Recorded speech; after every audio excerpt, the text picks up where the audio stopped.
sort of pick it up. There we go. Perfect. Yeah, I almost want to call this show like either Thinking Out Loud Thursday or Thirsty Thursday or Thirsty Out Loud Thursday, because we always have a drink and just emergent behavior. We're two men in the Anglosphere. We're talking about philosophy. We're going to drink. That's how it goes. Yep. That was the other thing I was thinking when I was preparing lunch. Like, boy, I really should have a bar cart set up next to my computer. I know, right? I know. Exactly. So anyways, welcome to anyone who's watching this either live or later. Not live. Watching it live or dead. Today we're going to be tearing into libertarians to figure out just why is it all falling apart, right? I don't know about you, Alex, but Mr. Cosmo... Hanging with Mr. Cosmo is another name for the show, possible name for the show. I used to be a libertarian when I was younger, as all people are. You know, I think you do have to try things out and go full bore with something to find out if there's what the weaknesses are, right? You get in the libertarian mobile, you hit the gas, you go full on, you annoy all your friends, and then you hit the brakes and realize this thing doesn't have brakes. I need to just jump out, bail. And that's what I've done. Have you had a similar foray into libertarianism, or did you avoid that embarrassing phase of your life? Oh no, I absolutely had a foray in libertarianism. I mean, for me, it started in college. You know, sort of the Jordan Peterson thing about Ocean, the Big Five personality index, telling you know, like. I think in one of his videos, he said it was a list of things I don't believe in. And one of them he said was political positions. Like, they're just personality types. I see. Jonathan Haidt seems to back that up with his personality index or his moral foundations index. But it's slightly different. Anyways, by natural inclination, I am quite a liberal person. And this sort of led into libertarianism when I discovered, significantly more rigorous philosophers and economists like Hayek or Mises. I went through a very long, libertarian borderline ANCAP phase. Yes. And I think it is somewhat personality, because my personality has changed over time, but I also confronted and realized there are some things libertarianism doesn't handle well, one of which is children. Right. I think I mentioned this last time. Libertarianism is essentially a philosophy that only really takes off if you suppose that everybody is a compos mentis healthy adult and no other type of person exists. Correct. At least as a pure distilled philosophy, or how it's often talked about in libertarian circles. So that was one thing. And another was, libertarians almost have this kind of early Taoist defeatism or quietism strain to them. Very much the perfect has become the enemy of the good. And it's you never realize affirmative gains in the current state of affairs through gradualism. It has to be all or nothing utopian, and that's just straight up not useful. And you have to use state power at some point to accomplish your ends, as existence is, or you're never going to get anywhere. Well, I'd say we take a step back there and talk about this, because we're getting into what is libertarian assumptions, right? Which I did not have listed, but I'm going to have listed now. Is these libertarian assumptions of what the population is like, or what the world conditions are like. Everyone is healthy, cognizant, I'd say rational, and has free will.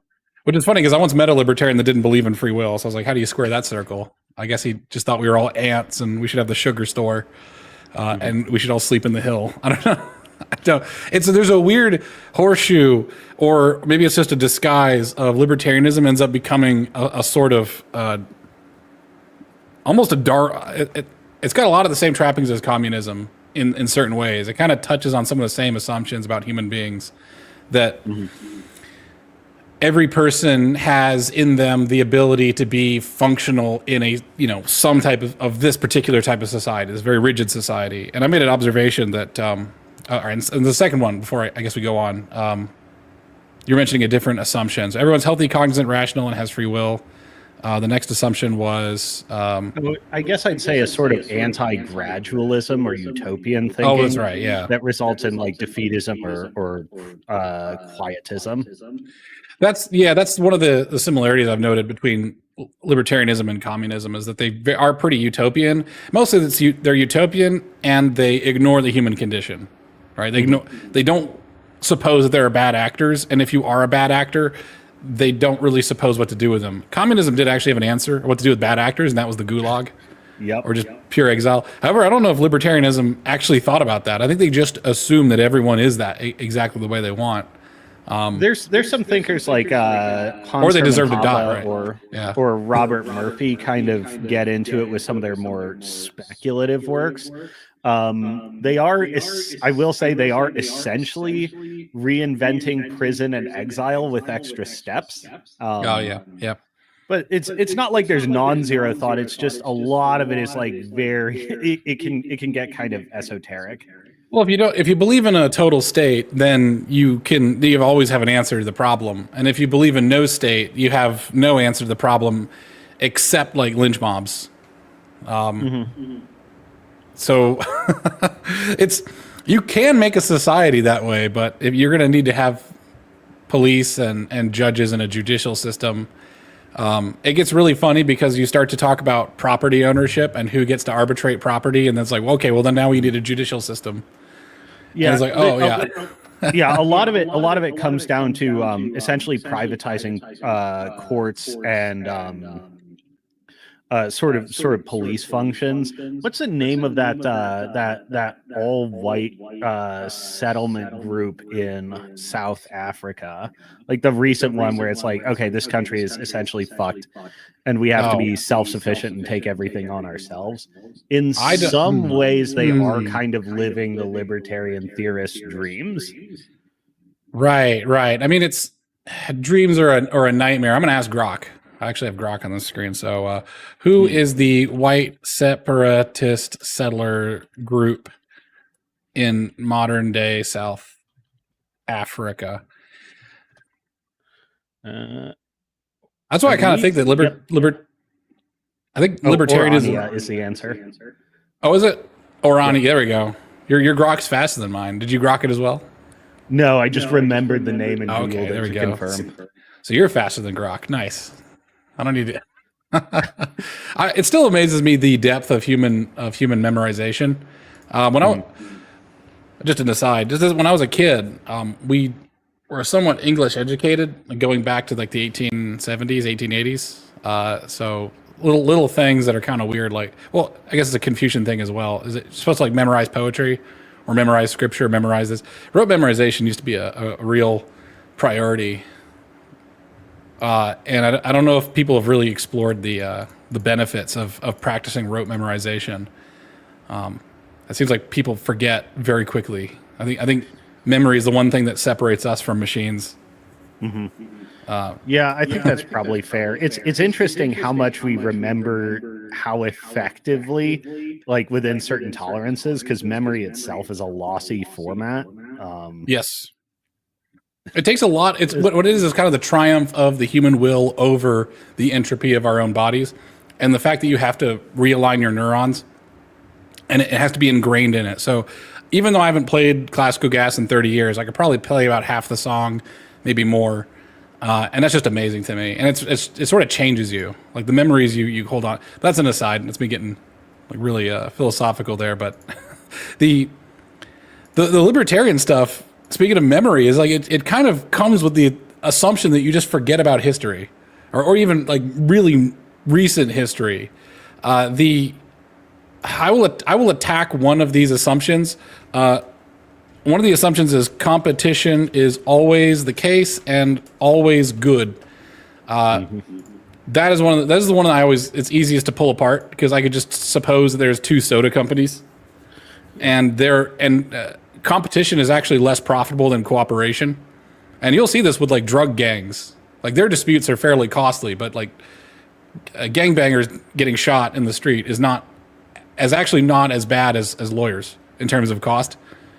What you end up doing is you end up partitioning your business. So one person has turf over here, one person has turf over there. Like, okay, you get Long John Silver's and Taco Bell, and I'm literally going to buy a bunch of fast food chains so I can sell my soda in that store, right? A lot of fast food is more or less just a front for soda.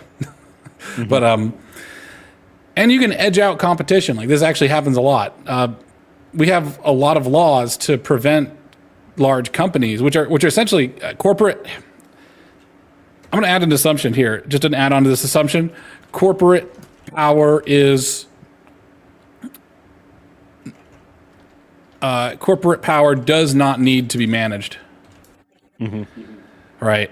They'll manage government power all day long. They'll hate government power, but corporations actually have a lot of power, and they don't need regulatory bodies to do it. Like, if I'm the Pepsi Cola company, I can call up Coca-Cola and I could say, hey, this plantation that sells was it neroli oil, which is used in the old 7X Coca-Cola recipe. It's also probably used in the Pepsi recipe. I don't know, but I could talk to that plantation, one of the few places that sells it, and I say, if you start selling to this third competitor who's up and coming, I'm going to financially destroy you because I manage, like, I own all the boats that go to your island or something like that, or I own other means. I can make phone calls, and what happens is the industry can collude to destroy an up-and-comer who would normally restore balance. Once the up-and-comer is gone, then everyone goes back to their really high margins, prices go back up, and it's no problem. Like, it's actually against the law to sell at a loss. But on a nationwide scale, that happens with, I think, a lot of stuff with China. They'd be more than happy to destroy an American industry by selling at a loss, because that loss is subsidized by other companies or the entire Communist Party. Oh, and yeah. There's two prongs to the competition is always the case and always good. One of them touches on why libertarians don't deal with children well, is they also don't deal with families well. Competition is not universal across all domains, and you don't want it to be, among many. Generally, you don't want yourself and your wife competing. You don't want to have competition between a father and his sons. Like, outside there, the term is a little overloaded, but don't like economic competition within the household is just ridiculous. Now, there's going to be division of labor and stuff, but like, your boundaries are, fellow feeling and, strict non-managed, non-competitive cooperation. I guess it is managed, but like managed by the parents and by natural authority. And then you also have a similar thing with and this is one of the reasons why libertarians are implicitly globalist, is if they don't really internalize this, if they internalize this competition thing wrong, they misunderstand borders and international trade and migration. Nations have boundaries specifically to protect communities of fellow feeling, just like the exclusive unit of the family conserves that domain of fellow feeling and natural cooperation that is non-competitive. People share a lot of intangibles that the market is deliberately kept out of, and nations are constructs specifically to preserve that. In addition, if you go in for the hyper globalist thing, like maximal division of labor across countries and regions of the world and stuff like that, you develop a highly fragile economic system where shocks anywhere turn into crises everywhere. And you want your family to, like, you're specialized in your job generally. But there are things you just have to take care of at home. Like, you need some foundation. Like, you're not going to be totally autarkic, but you need at least some foundation of basics you can take care of yourself or within your extended local community. Otherwise, shocks somewhere become catastrophes for you locally. Nations operate exactly the same way, and a lot of the economists who set the base for Austrian economics and a lot of libertarian theory lived in a time where global division of labor and global markets were not so developed that most countries didn't have this base. And I think it would actually been almost unforeseeable for them that we would be in a position like we are now economically with global hyper specialization that's actually hollowing out people's ability to live in, completely. One last example on this. Everyone in conservative think tank land thought there would be mass starvation in Russia when the USSR fell. And it turns out it wasn't. There was no mass starvation. And what prevented it was actually a policy of Stalin's that every city grow the necessary staples as much as possible locally. I see. To minimize transit costs and stuff like that. In America, I think it's like for every calorie of food you consume, you burn about 150 calories in transportation. And in the Soviet Union, when it went down, the ratio was about 1-to-1. Oh, wow. Okay. So, that's like a strong counter argument. And again, some of this is idealized libertarians. You will have more, worldly and well-rounded people that will not be this strictly ideological, but it's important to point out that there are counter examples in material, real history that run against a lot of, sort of libertarian ideological assumptions. Oh, I'm adding this thing here. Calculations for risk are perfect, eternal, and always known. Right, eternal is an interesting one because someone who was doing a bit of risk mitigation, I don't know, during the era of the Tsar, might be able to say the same thing because they had the same conditions that post-Soviet Russia had for a moment, where everything is quite local, the global market is down, or even the commerce between towns is down, right? However, someone who's from the countryside would probably tell you the same thing. Maybe Stalin thought that because he was a Georgian peasant and had lived that way, right? Like he had a longer horizon of knowledge, whereas someone who's doing insurance adjustment. I mean, how far back do they calculate stuff? Like we get surprised by stuff all the time, and you'll hear like, oh, this is the worst hurricane since 1975 or something like that. And I was like, well, what about everything before 1975? Did you guys not adjust for this risk? Like there's the great like milestones or whatever you want to call them in Japan that are like 1,000 years old, and they say like don't build below this level or else you're going to flood. And of course, the modern Japanese did, and then it flooded right up to that line. And then it was like, oh, okay, well now we know. So some risks can only really be known if you look back eternally, and the human race isn't that young either, especially human civilization. So there's stuff that happens that we cannot ever foresee. So to have like a perfect, like I mentioned, there's a global insurance insurance company for all this, and that's how the libertarians see it, is that you can't really gauge risk. You have to act like Stalin had said. It's like you have to act a little bit inefficiently to ward off risk, which would mean having extra stock. Yeah. It was actually implicitly an admission of failure to plan, because like communism doesn't actually work, and they realized they couldn't coordinate food growth and distribution and just had to localize it. I see. But yeah, I mean, I think you're right. There's also like there's wisdom that comes from thinking about things in a unusual way, like sort of non-rationalistic ways. Like what are the odds the tallest what are the odds that the tallest mountain you have ever seen is the tallest mountain in the world?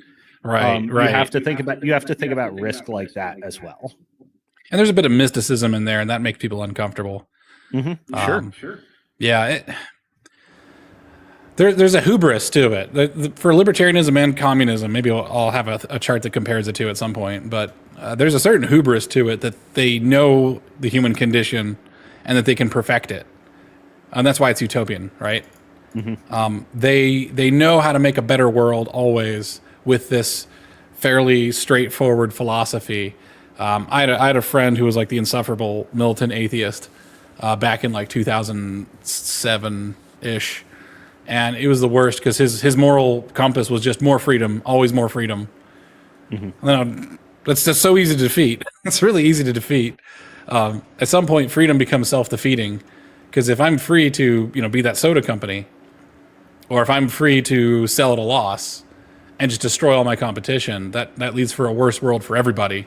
And then everyone's relying on my one company. Let's say it's not a soda company. Let's say it's a house building company, right? I'm very efficient at building houses, but I'm the only game in town because I've destroyed all my competition, because I control all of the, I've already, so the sort of Pareto distribution, I've got all of the woodlands within 100 miles. I can destroy the competition. They're always more expensive than me because I have to transport timber in. I own the processors, right? Well, then what happens if something happens to me? No one's getting a house built. So it would make sense to have some kind of third-party intervention, but that's blasphemy to the libertarians. I made a joke on X a little while ago that libertarians respect all freedoms except the freedom of thought. If you have a thought counter to anything that they believe in, any of their sacred cows, they go ballistic. Right. Yeah. You control. Yeah. That's kind of a giveaway of ideological possession. Right. That's not a normal thought process. I guess just to mention, because I've said it several times, I have a formal definition for what ideology is. Okay. It is a rationalistic framework combined with an idealistic disposition. So essentially what that means, idealism, sort of like Plato's world of forms, the ideal, or the perfect vision in the mind is more real and what generates concrete instantiations in the real world. It is following some sort of plan. And then rationalism is the supremacy of rational thinking as an arbiter of truth. So essentially you have reality moved from base reality and into concepts. And then you have your ability to reason as the ultimate determiner of truth. Essentially nothing in reality can challenge your perspective anymore. And your total belief in your concepts and your ability to rationalize them is the only legitimate domain for understanding. So you see this in communists, and honestly, you see this anywhere where these two sort of inclinations meet. All right, I turned off my fan. It was screwing up my microphone echo and noise removal. Yeah, I wish I had the clip of the It's Always Sunny in Philadelphia where it's, I'm dug in and nothing you tell me is going to change my mind ever again, right? Like, there has to be a breaking point where you say your own philosophy is not going to work out. There has to be a breaking point where you say, yeah, maybe I'm wrong about this whole thing. And I just haven't found it. So, like, what I would argue for, right? Because I see in the chat, like, you guys making some good points, right? It's all about, extremes are bad. Libertarians about mutual respect. I'll hit on that second point in a second. All extremes are bad by definition, I would say. The things that you have to do if I was to give a positive position on this rather than just dunk on libertarianism, is that you need to find out what works for you. And the only way to find out what works for you is to commit blasphemy against one of your ideologies at some point, right? If it's a Christian thing to, I don't know, never allow usury, right? We don't allow usury. It used to be pretty violently enforced that Christians never do usury. Well, then your financial market is going to be a complete mess because no one can actually get capital based on risk, based on leverage, right? So it's like, okay, maybe we'll allow some leverage, some loans here and there, right? Well, and also, like, how are you going to stop people from, let's say if you're a libertarian, how are you going to stop people from giving loans? I mean, how are you going to, if you're a Christian, what's the punishment for giving loans, right? It's going to be jail, put people in jail for loans. So it's like, what do you do to respond? How do you enforce your ideology? So you have to do some anti-Christian things to have a Christian, even have any nation whatsoever. And you have to do some non-libertarian things to have a libertarian-esque nation, like a new libertarian-flavored nation. Mutual respect for property is pretty difficult because, like, how do you respect property and how do you know what property is what? So let's say that I'm... it also expects that everyone is going to buy into it. So if I build some intellectual property here in the United States, which, by the way, you need a government to enforce. Like, intellectual property is not enforced by any private entity. I have to go someplace and sue somebody. What if another nation like China just doesn't care and starts selling the product that has my intellectual property in it for cheaper than what I can sell it, because they're using slave labor, or they have better access to materials or something, or they have access to more manufacturing, and they start selling it internationally, right? Okay, so you got to break a libertarian principle to allow imports. Like, are we going to limit the imports of that product? Are we going to penalize the imports in that product because they have a different way of building it? But how do you square that with protecting my intellectual property, right? So you end up getting these catch-22 situations of, like, you're going to have to break one of your principles if you're going to move in there. Somebody says there's no such thing as intellectual property. That's an opinion. That's certainly an opinion you can have. I think that invention and, like, writing is important.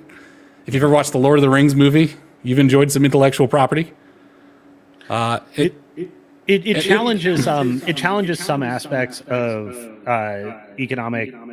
conventional economic thinking, because you have in ideas and recipes and configurations that make up intellectual property, you essentially have property that is infinitely reproducible and does not lose serviceability in being reproduced or taken. So there are economic terms around this. It's weird, and I think the problem that it poses is only getting weirder and worse in the domain of the internet and the advent of the digital world, because much more that makes up our world is infinitely reproducible without losing utility.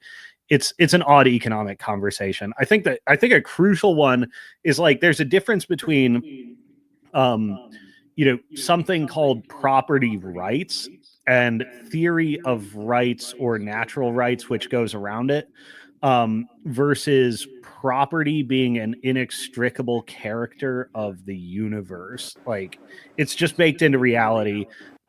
You can't get past it. Material things have, demand, like, material things exclude by their finitude. And the only appropriate way to manage this is, discrete limited access in the case of multiple agents in the world.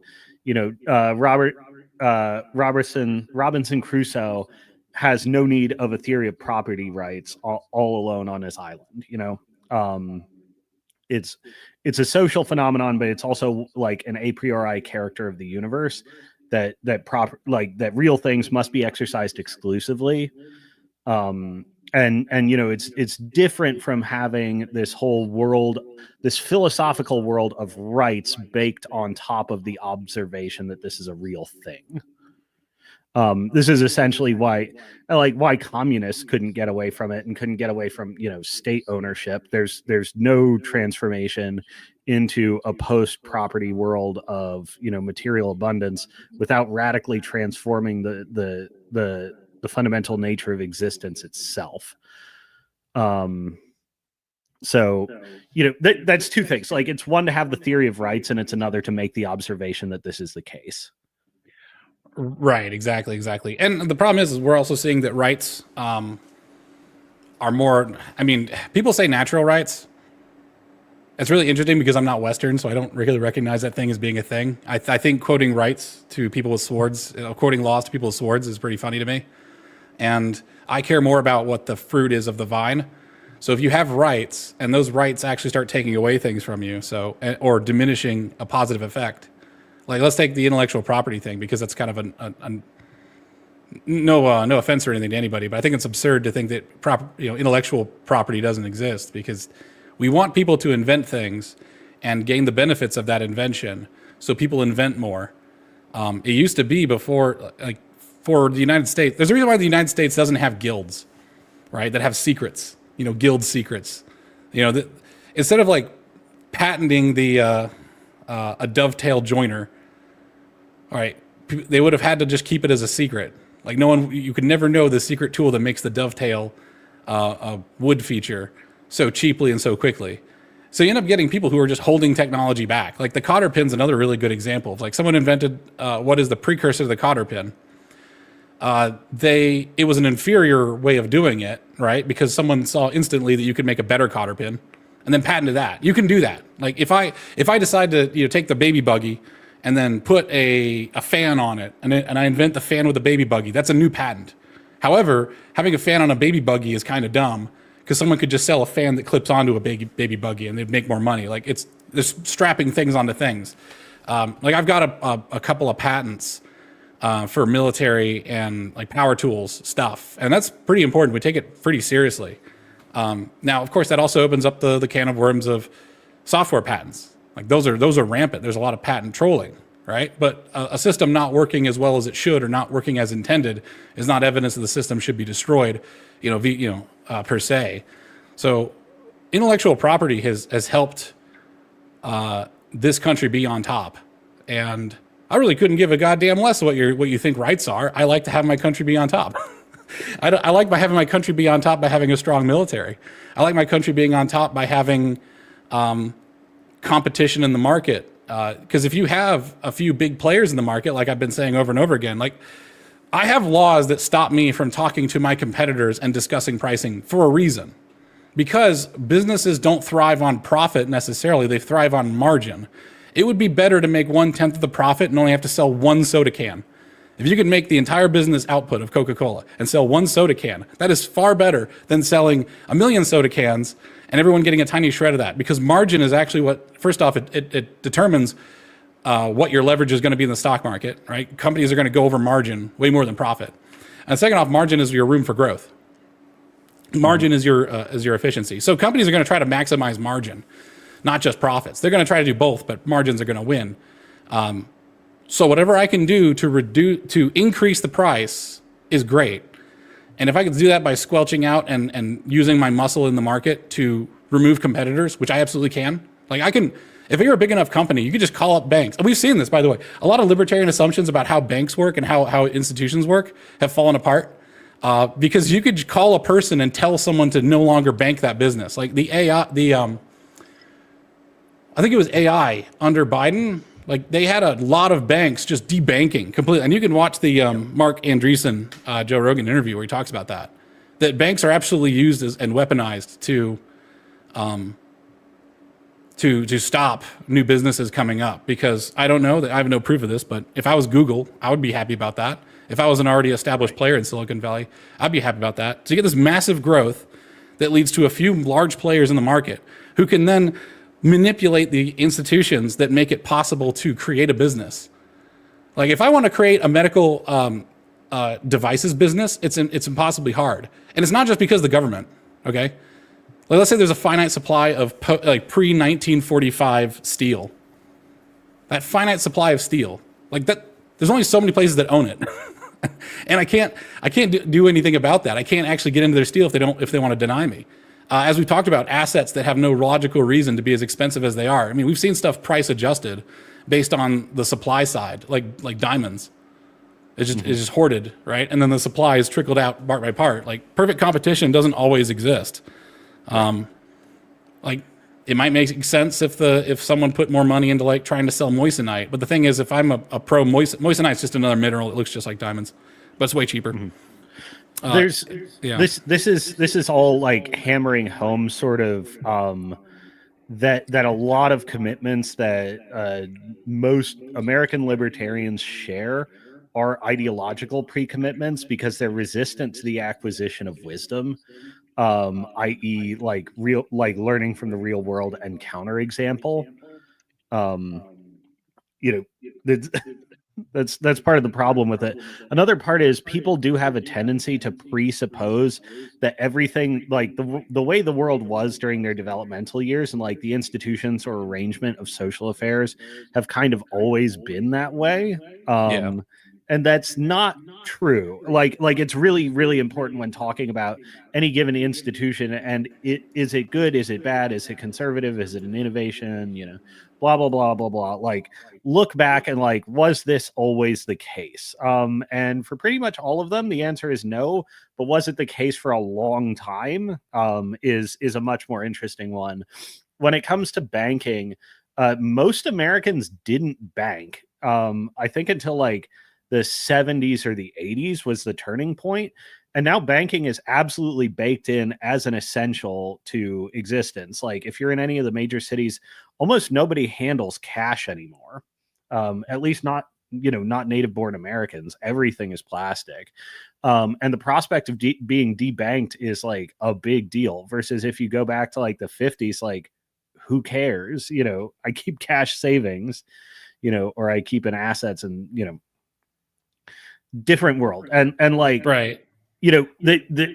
If you looked around, rather than applying these principles that were by and large developed in the early 20th century or mid 20th century to modern times, like you'd realize that actually a lot of innovation needs to happen to exist in economic theory, to compensate for things. And if you're stuck in a pure libertarian frame, you're actually going to be a very bad economic thinker, because you're not adapting. Yeah. The presupposed assumptions of libertarianism make it, the fact that it's an ideology and it's rigid. Like if you find yourself to be a libertarian, and I used to be one, a lot of people used to be one, right? If you're rigid in your thinking, would that make you more or less adaptable to the situation? Now, when I say rigid in your thinking, that doesn't mean that you have a monopoly on that school of subject. You can have a guy who's in another country who also knows everything about libertarianism that you know, but is not bound to actually act in that way, right?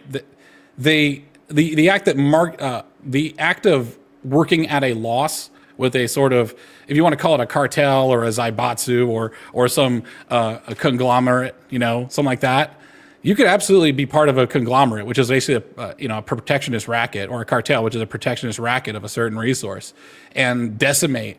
Like if there's a new coffee plantation that opens up in Bali, right? And I'm a part of the cartel that has all of the rest of the coffee market, we could just drive our prices down to nothing. And then within a couple of years, you're in such bad shape. Your Balinese coffee plantation is in such bad shape that it's now ripe for the picking for me to acquire it. We've just driven you to absolutely nothing. Why is that way? Because our conglomerate is held up by a bunch of other different resources or institutions, right? Or maybe our conglomerate has all access to every industrial coffee grinder, right? And so there's a lot of ways. Like, I guess the main thing is that institutional access is actually the means by which the market can gain power that is outside of their market, that is outside of their what you'd think are their normal auspices. And they can game that institutional access. Like they can gate off access so that the company has far more power than you think they actually do, right? And their business model might not have anything to do with actually making any money off the thing they sell. Like McDonald's, they make their money off of rent. Like they're basically feudal landlords. They don't actually sell burgers. They sell land upon which you can sell burgers. You pay the corporation of McDonald's a fee so that you can go over, make a McDonald's. You have to do it to the exacting standards. But they don't care how many burgers they sell or not, because that's just going to affect the local franchisee. So if McDonald's wants to play, like they're a real estate company, right? That's per my understanding. And that's insane. So you have these absolutely Byzantine enemies that exist like serpents in the wall. You have no idea what you're dealing with, and all of a sudden you get these. If you think that government conspiracies are bad, wait till you see about market conspiracies, right? Like wait till you see like the Dutch East India Trading Company. You're just going to let them go off and do their own thing. There's a reason why we don't let them do that. I mean, that's not even to talk about. Like we've been talking about the market for a while, which is usually the libertarian strong suit, but it only takes how many game exploits does it take? All right, everybody who plays video games, how many game exploits does it take to ruin your video game? Okay, like how many? One or two? Couple? 2 or 3? It only takes like one game exploit until your game is unplayable. Mm-hmm. Unplayable. So, anyways. Yeah. Just 1 or 2 more things. I see some of the chats going on about Mises and the economic theory. Just quickly on the banking stuff. I think I've recommended it before, but Murray Rothbard's History of Money and Banking in the United States, very good book. And it is essentially a history of attempting to cartelize the banking sector over and over and over again, until it succeeds in the early 20th century. And then that's the system we have. And the libertarians will respond with, well, yeah, but the state is the problem. And it's like, okay, so this is where we start to get into the idealization of the perfect is the enemy of the good sort of problem. Like if you're, if you like go in for the full Ancapistan thing, like, okay, it's a wonderful arrangement, like having this, theoretically, we'll call it wonderful by your own standards, not henpeck around the edges too much.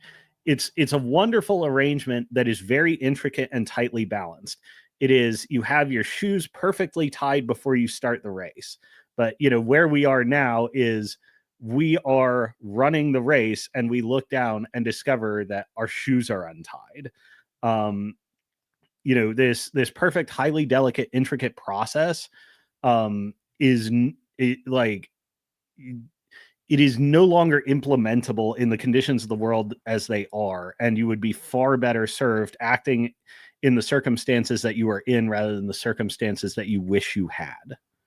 Yeah, people talk about people talk about America's founding, and that was an extremely vulnerable time for America. Mm-hmm. Because you could easily have all of our waters controlled by Barbary pirates at that point. Mm-hmm. Like, you needed to have a navy, but there's no one who actually has enough money consolidated to build a navy. However, they have some big donors, right?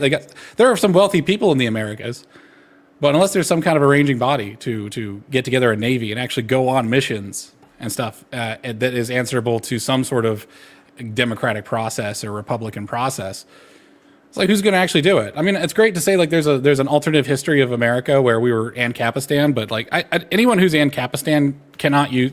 If you're Ancapistan, don't ever say the founding fathers, because they were not. They were not. It's like me saying, like, as a Christian, Muhammad had some great points about this. It's like, no, it's a totally different religion. The first thing George Washington did upon forming the Union was go collect taxes. Right? Mm-hmm. You could say that's bad. You could say it's not great. It's bad or good, but like, they're not your guy, right? That you cannot, any Ancapistan person cannot say the founding fathers were their guy. That we found money. There were money that was issued by the banks that was backed by a denomination. You can still do that, by the way. As a state, like, a state can still issue money in the denomination of gold or silver. I think you're still able to do that, right? You can't do your own fiat currency, but you could do gold or silver. There's a fun story. One of the for a reason, probably. The founding of America is like, there's a lot of historical elision that goes on because, war starts in 1776, war ends by 1781. The Constitution is effectuated in 1789. There are 8 years under the Articles of Confederation. There's a lot of different players. Like, there's people like Gouverneur Morris that nobody even knows their name, but like, this was probably the most important man in America at the time. So there's some elision, and the people we recognize tend to either be those who are most successful in the post-constitutional order or relentless self-promoters. But one of the first things that happens after the meeting of the first U.S. Congress is there's a question of 8 years later, still, what are we going to do with the script that we issued to pay soldiers and pay our debts and stuff? And there's talk of like debt revocation and stuff. Eventually, a consensus is formed in the Congress that yes, we are actually going to, pay off and honor this script. And then I believe it's Daniel Webster and Alexander Hamilton and a couple of other very enterprising folks send riders up and down the entire country, like, buy up any war bond money you see, because it's going for pennies on the dollars. Like, get it now. They come out holding a shitload of these bonds and then decide to honor them. So, adjusting my by the way, sure. Yeah, this is the stream where the noise and echo removal on NVIDIA broadcast just decided to fail as I updated it. My advice to everyone is never update software unless you have to. Son of a, especially if it's like audio visual studio stuff. Anyways, the amount of compromises the founding fathers had to make is massive, right? And buying the script and trying to honor. That's actually one of the reasons why, by the way, the Appalachian people are distrustful of the government always, and always have been, is because that their continental scripts just didn't get honored. I guess the guys didn't get down there to buy it or something, or they got left holding the bag, and they just were like, screw it, screw the union, we're on our own. And they've been like that forever. The only time they're ever interested in anything is if there's a new breed of chicken or if there's a new war. That's the only time they ever really feel. And by the way, I live in Appalachia, and I'm more or less integrated into these people to the point where I'm almost to buy some pigs. I'm an aspiring pig farmer. I sold half my flock of chickens, which is going to reduce my, I'm dying. I got tons of eggs. I have a pallet of eggs in the back. And I know like every way of preserving eggs, but there are I'm referencing the chat here. There is always a larger military force that does not honor any of your rights. And so long as that exists, you will have to levy a military force of your own common people. Right? That's just a reality. So I think that's actually a really good move over into the military aspects of libertarianism, if you want to talk about that. Military stuff. I did not have a ton of thoughts about this, but I'm curious where you're going. It's going to be brief. It's actually just that principle that I just stated a second ago, that the well-being of a nation, and I'll say actually America is the most well off of this. The well-being of a nation is usually trade. America can actually be isolationist because we have everything we need. However, there's an enemy within as well. I'll get to in a second, but cutting off trade routes is a military action. It's not an act of war necessarily, but it is a military action. Hiring pirates, which are just non-affiliated military members to cut off trade, right? That's an action that can happen as well, right? These need responses, which is why the Americans have always had a navy.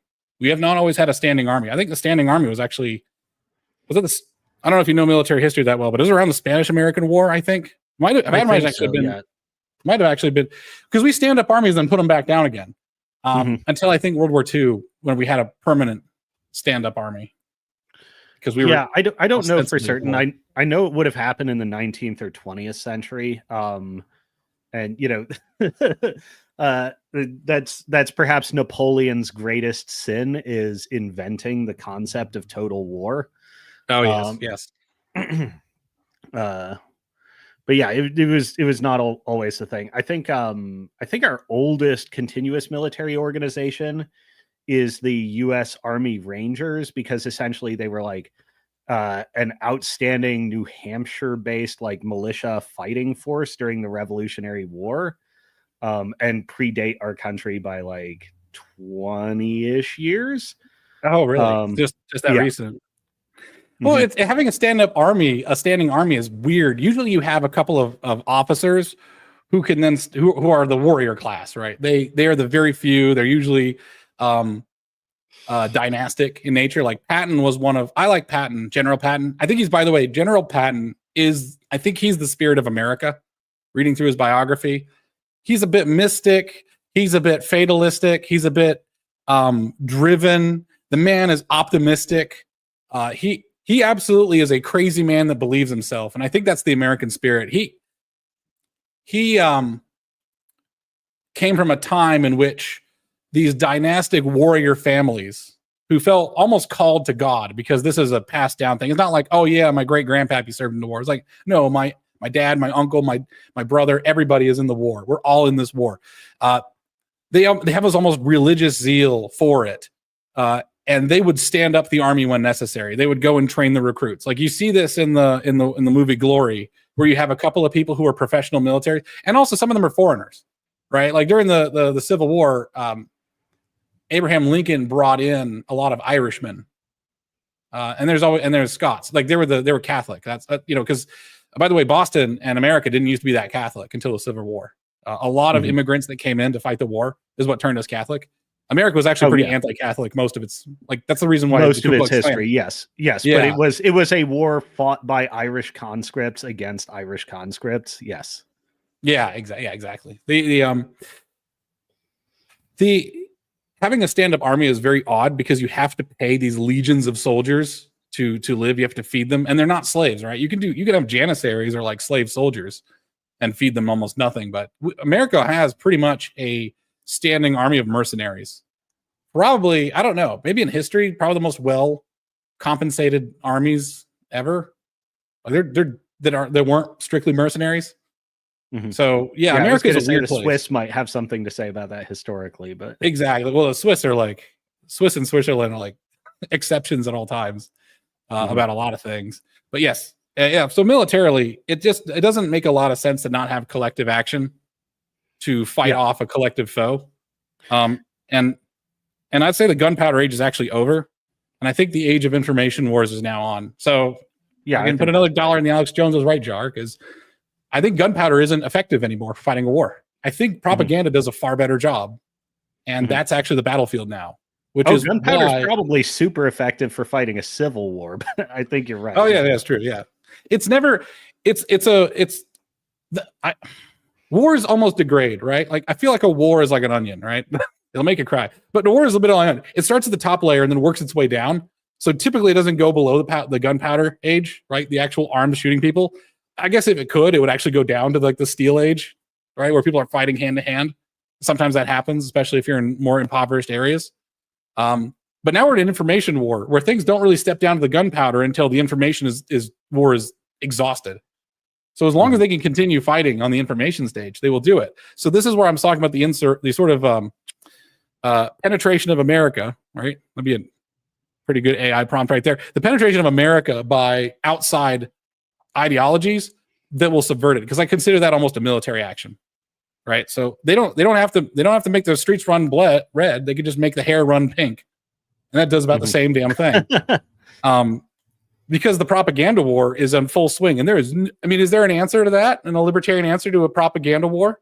If I could convince all of your daughters and sons to become massive communists, like where does libertarian, other than trying to convince them, but the thing is, convincing people is not a rational act. Like I can't sit there with like a Mises caucus and have them read a bunch of Milton, Friedman, and then solve the problem.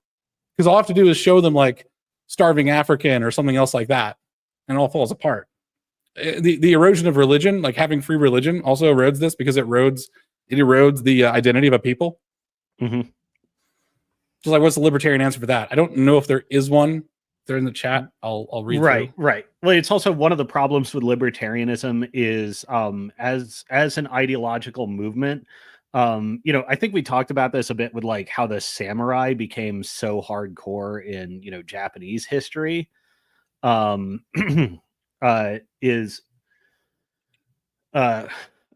that's the message. Right, I'll have to get back to her in a minute.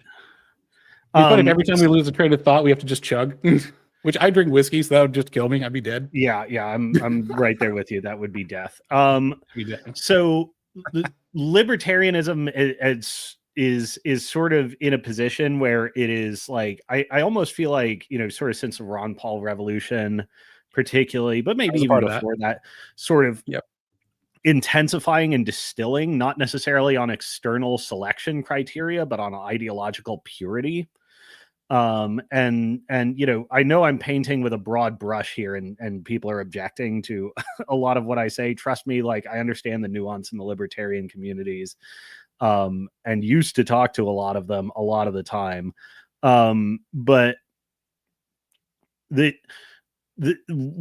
I am saying libertarianism is ideological, I'm talking about this purity based prestige program that seems to be in effect.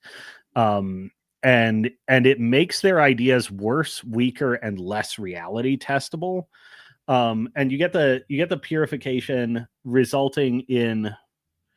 Oh, I do need to take this actually. Give me just a minute. No, you're good. Well, I'm gonna pop you off. By the way, everybody else, am I still echoing? He's not talking anymore, so hopefully I got rid of that. Freaking NVIDIA broadcast decided to stop echo canceling and noise canceling, so I'm gonna rely on extremely dodgy StreamYards to do it. I want to just say this: I don't hate the libertarians. Okay, first off, I've probably read more libertarian material than I've read anything else.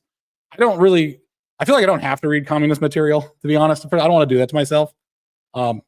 But of the libertarian material, it's absolutely, I feel like libertarianism it's like the ultra sharp scalpel, right? And when it's the time to use it, it's absolutely powerful, but it's like, we got to switch gears or switch faces, right? It's, so when libertarians are really at their stride, they are kicking ass and taking over the world, and it's great. And I want to let them do it. But it's a little bit like having an army and a navy. Like the libertarians are like the army, and let's say, I don't know, MAGA is like the Navy. There's a time for each, and they got to help each other out. I like conflict. One of my underlying theories of life is that conflict actually is the progenitor of consciousness. Is that if you want to have higher thinking, you have to have conflict, both internally and externally. So the fact that Massey and Trump are fighting a lot is not a bad thing. I think that's not a glitch. That is the system working. we're supposed to be fighting. But the fact is, no one's trying to bomb Massey's house. So that's why we get to have a government, and we have a mutual internal enemy that needs to go or be dealt with or something. And I think they're dealing with themselves. Like, Americans don't like terrorism. We like fights. We like arguments. We set our entire government up so that we're constantly arguing. So as long as it stays arguments, that's fine. If it's a skirmish, I'm trying to think of skirmishes that Americans like. I think Americans like the roof Koreans of. The roof Koreans are probably pretty libertarian. I think it'd be kind of fun as if we went through different American incidents and just rated them as libertarian or not. Roof Koreans are pretty high up there. This is an interesting thing, which is I think where actually libertarianism is at its best is as a psychological attitude or disposition, and not a like system of beliefs. Like, whenever you're systematizing beliefs or ideas, you're setting yourself up for failure. The old saying is, our ideas die so that we don't have to. If your ideas about, things like economic states of affair or political states of affairs are not killable, at least with some limits, you're going to get into very rigid thinking, and you're going to like force yourself stupid. Right. Versus if your attitude is, and I think this is what attracts a lot of people to libertarianism, is,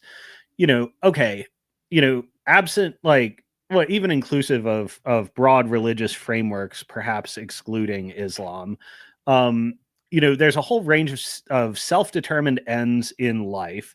And saying which is best is actually a game of proving out and circumstances. There are many, many, many things in life where what is best is not a priori determined for all men at all times. This composes most of the spheres of our action, and it turns out it's a socially beneficial arrangement to, by and large, allow people to appoint and pursue their own ends in these spaces. You generally want them to have sufficient freedom to do this and enjoy, have their success redound to the entire community. That's essentially the purpose of freedom, is to self-govern on non-axiomatic ends in the pursuit thereof. Okay, great. That's a wonderful natural inclination to have, and you can test it against, okay, are we crossing into something axiomatic here? For instance, like the sanctity of childhood is a good one, or, pick your high moral end. Right. It's a mindset tool, and it should not be a system of belief, because when it starts to get systematized, it starts to become very, very stupid and maladaptive. Well, why do we believe it, right? And I think I know why we believe it. Why do we believe in libertarianism? Like, as a part of me does still believe it, right? Like, I'm not entirely unsympathetic to the people in the chat and everything. It's just, why is libertarian? If I said why Christianity fails, it doesn't mean I hate Christianity, nor do I no longer believe it. By the way, our next stream might be why is Christianity failed, because I have thoughts on that. Anyways, is libertarianism, was it just unready for the bad actors of the world? And is MAGA, I think most Americans would probably want to live in a more libertarian world. If like the government was just, I don't know, issue driver's like if the people were constantly pressing up against the government and shrinking it, I think Americans would mostly like that. I think Americans would mostly like, until something bad happens that feels un-American or feels bad, right? And what happened is we got bamboozled by a world that we constructed that turned out to have a lot of immunodeficiencies in it. And I feel like MAGA is kind of a immunoresponse, like a fever, right? Fevers suck, not because you're sick. It's actually your immune response that's making you so hot and bedridden and tired, right? It's conserving energy and trying to bake out the disease. And it's extremely destructive. Like, sometimes your immune response can be worse than the disease, in which case you have to take certain things to suppress your immune system, right? Sometimes the immune system actually starts recognizing healthy things as bad, and then ceases to recognize bad things as bad, right? Like allowing a cancer to spread, right? And there's different cancers. And I think, is MAGA a world we want to live in, or is it just the means to an end? And what is the end? Like, where do Americans want to live?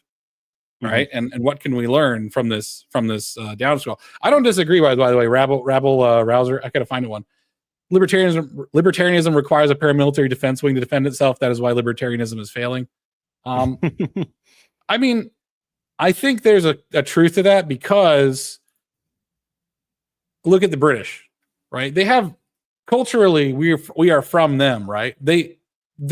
Up until about a year ago, they claimed that all of the different rights that we derived were actually English rights. Like, this is America's an English country. And then I guess the English stopped being English at some point, right? Yeah, that's an interesting one. Because there is an attempt to universalize the concept of rights. And I think Carl Benjamin's actually bang on this point. That what is in liberal tradition considered universal rights is actually an ex post facto justification and attempt to universalize the rights of Englishmen, i.e., that they were, developed in a specific context by a specific set of people for often non-rational and entirely historically contingent reasons, with a lot of fighting about them and establishing the parameters with which people could live with. There's the Magna Carta and a whole set of struggles around that, the imposition of French norms by the Normans and blah, blah, blah. It's a long history that results in a couple of big brains in the 16th and 17th century, not recognizing, asking a fish, how's the water? And John Locke is like, these are universal rights. They're universal to you guys because you settled them, and they make up the invisible fabric of your world so much that you don't get that these are actually historical phenomena. Here's the thing. I don't mean to deride the English, but I do like to poke fun at them as being the homeschool kid of the world because of how sheltered they've been and sheltered they've been able to be. I feel like Japan is like the homeschooled kid who had an abusive dad because they're just fighting all the time. Although their civil war allegedly only killed 8,000 people, which is a ridiculously small amount for a civil war. So good for them. I guess they're efficient. Anyways, the English have had enough time to reflect on the few conflicts they've had. How many conflicts, major conflicts, have they had? I don't know English history that well, but there's the Norman Conquest. There's the War of the Roses. There's I'm sure other ones, but more or less it's been a peaceful enough place for them to sit and repose. And we need them, by the way. I'm not doing this to insult them.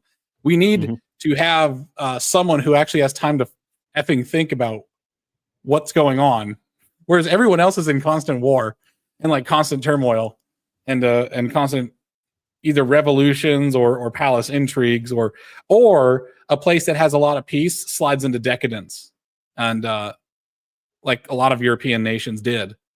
They slid into decadence, whereas England took their religion pretty seriously for a while, and they would, even if you're not punishing your nobility for committing public sins, they will still seeing a peasant get lashed for cheating on his wife still has an effect on you. You're like, oh, I don't want to do that, especially if you're a kid and you're watching that. It's like, oh dear, it's a little bit like the empathetic. The sort of empathetic response to the public punishment. And by the way, also England is a polite nation because it was very punishing to any infractions.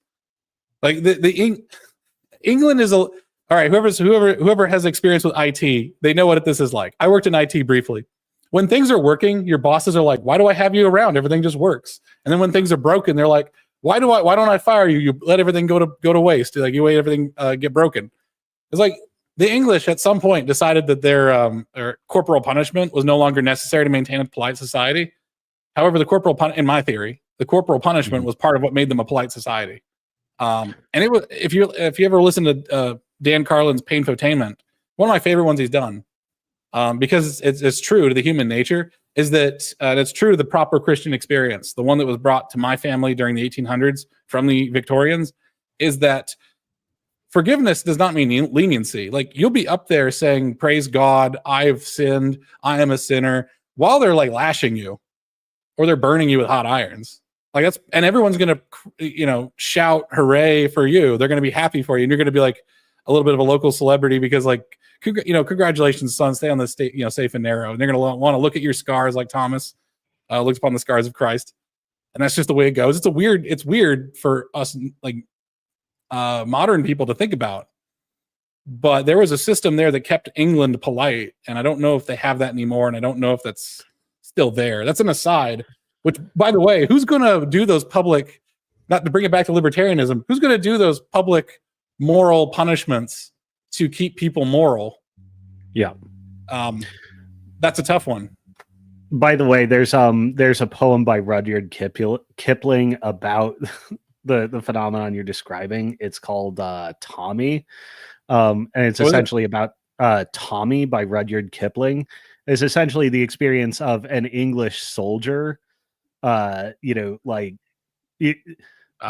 times are good, why do I have you? When times are bad, oh my God, you're essential. All right, yeah. There's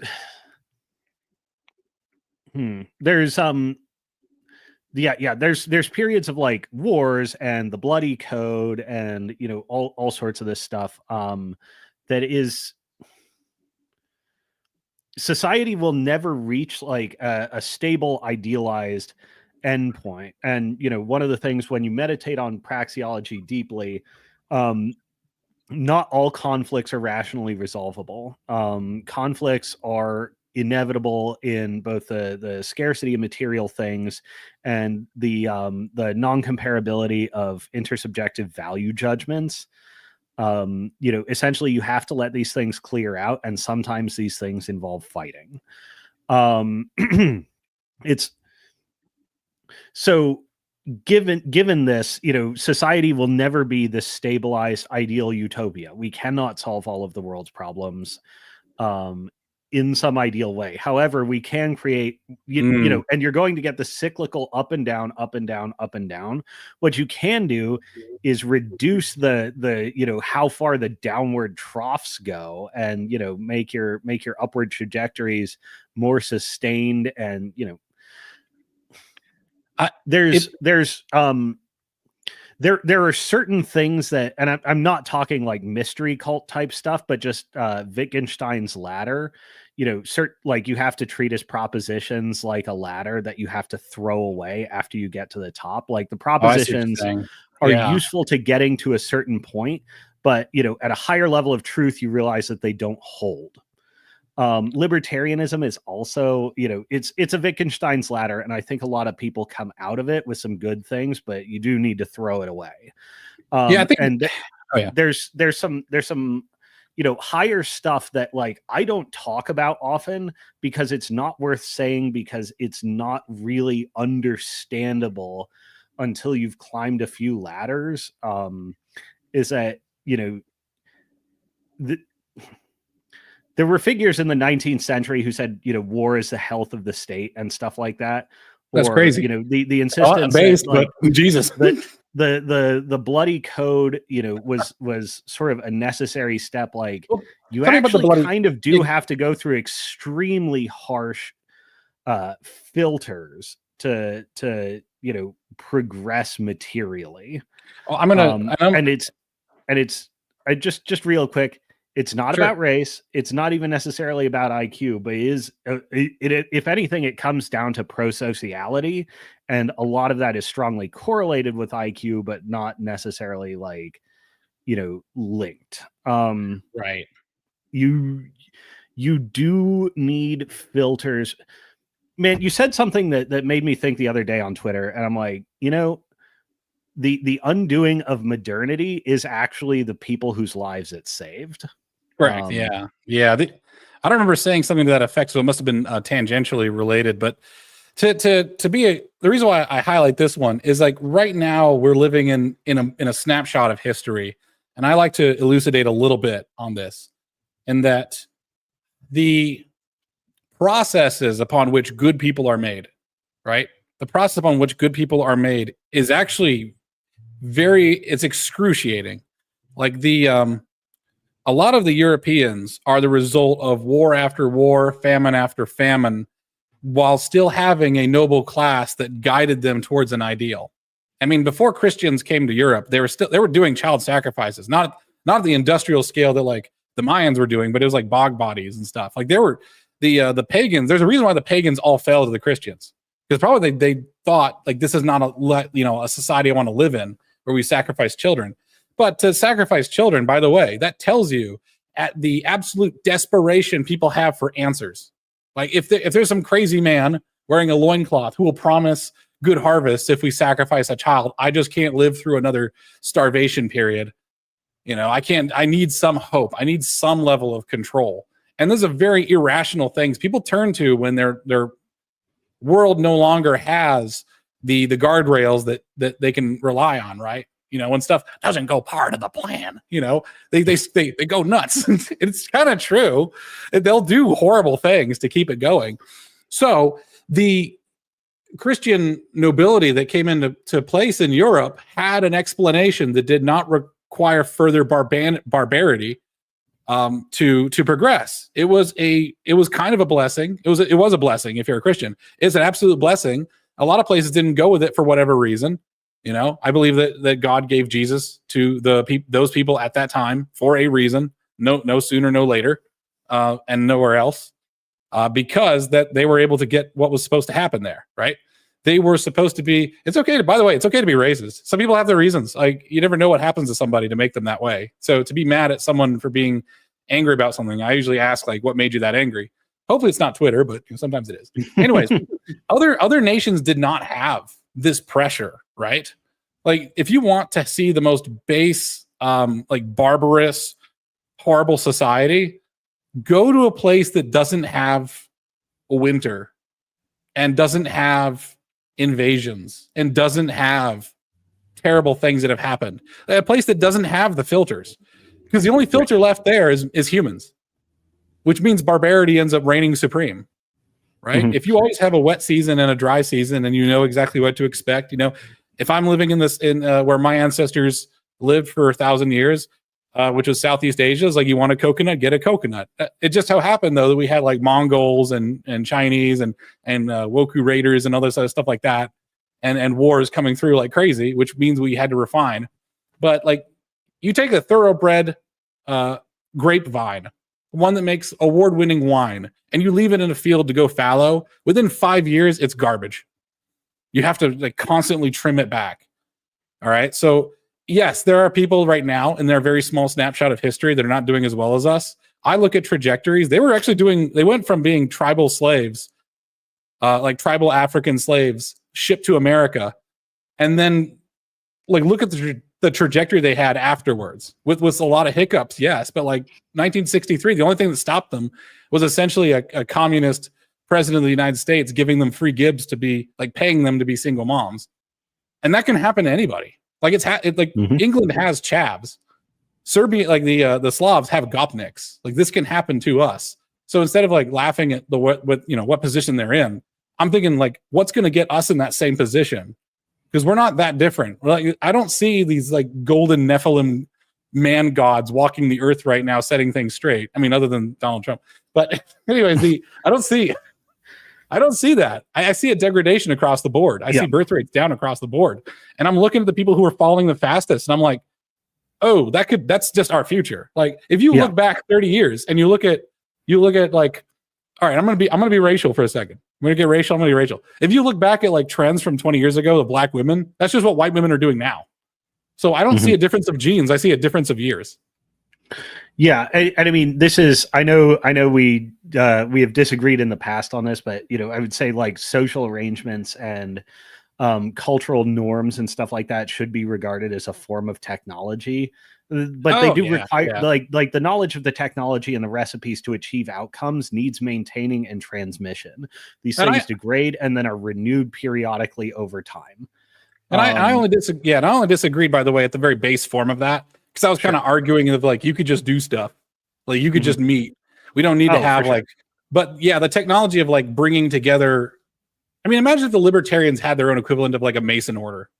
Like the fact that people can organize at all is actually the most adaptive thing politically that you can do. But people struggle to make friends right now. And I don't make, well, okay, I admit I do make fun of them sometimes, but I really shouldn't, because like, that's a major debilitating thing. That's like a personality disorder or a disease or something that's affecting them. Is like, what's happening? Like, I'm looking at this rot. I mean, what I'm seeing is a sea of sinking ships, and the ones who are sinking slower are like laughing at the ones who are sinking faster. And I don't want to be on any. I want us to start floating again. The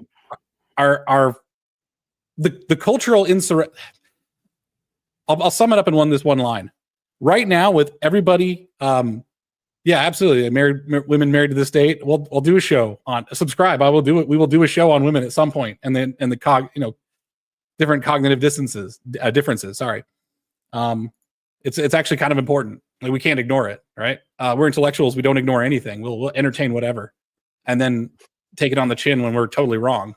Not pull like a, I don't know what. That's the opposite of what intellectuals usually do. Yeah, exactly. I was about to say, like, they all have a downfall. Like, it's like a Jedi; they always fall to the dark side. It's like an intellectual; they always fall to the ideology at some point. Anyways, we have a globe of antipodal forces. Okay, China is obviously not our friend. Europe was kind of like a frenemy.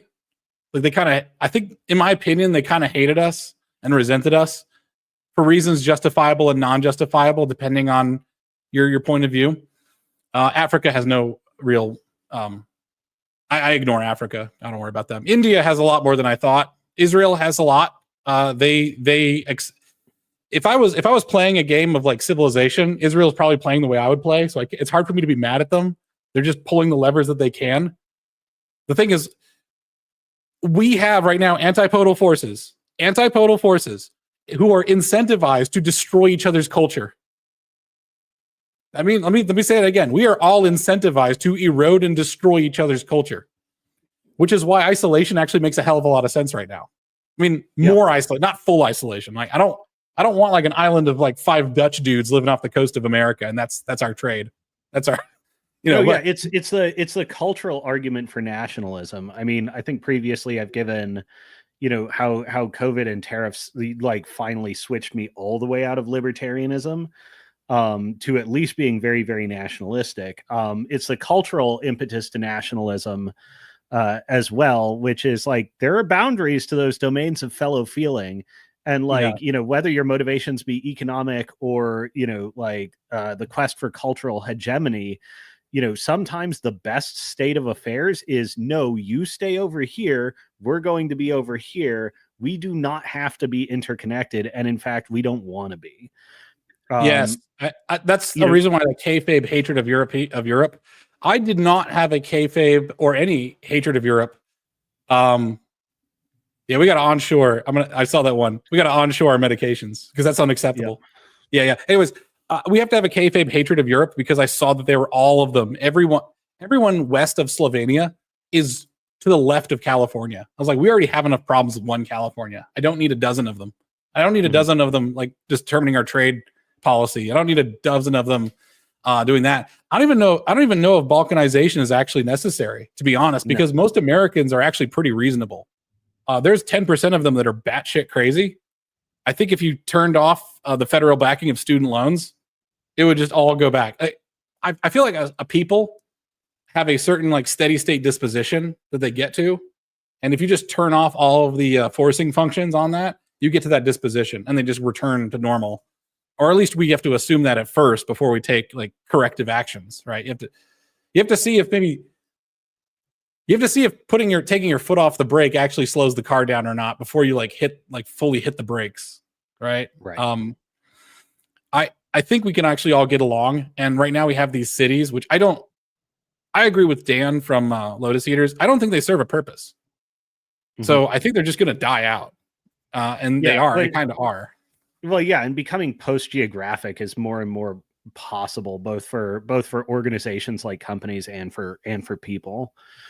Not that it's necessarily a good thing, though. That also comes with a lot of trade-offs. But I mean, yeah, there's, the way we've been talking about Europe for the last couple of these is like it's almost like in a family movie where like the kid has like, I don't know, a grizzly bear or like, a mountain lion or some kind of like cute baby animal as a pet.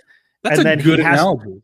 And then he like at a certain point comes in the movie where he has to kick it out of the house and get it like, go away. Like, right. This nurturing, although our relationship with Europe was not entirely nurturing as our vassals, but like we have to be like, go on, because this is healthy for you. And sometimes if that means like, and I think it does require being rude and chauvinistic unwarrantedly to the Europeans to do. Well, they wanted to be chauvinistic anyway, so why don't we just return the favor? I just want standards. I just want to be on the same playing field as them. But the problem that we have right now, I think we talked about this on a previous live stream, and I'll reiterate the main point of it now.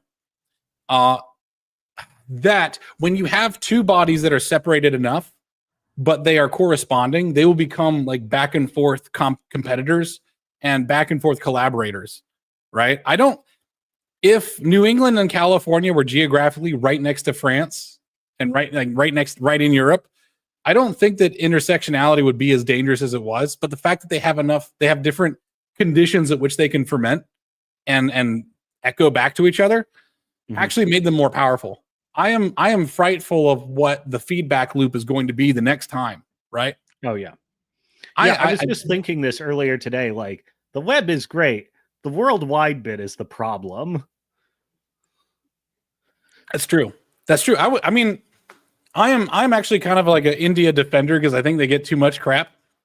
I think India has like a very Americanizable upper class that I don't want to get thrown out with the bathwater. However, I am fully in favor of just cutting off India from the internet at this point. I've thought that before. As anyone who's hosted a website before a lot of protections were in place, I also would like Russia to be cut off from basically everybody.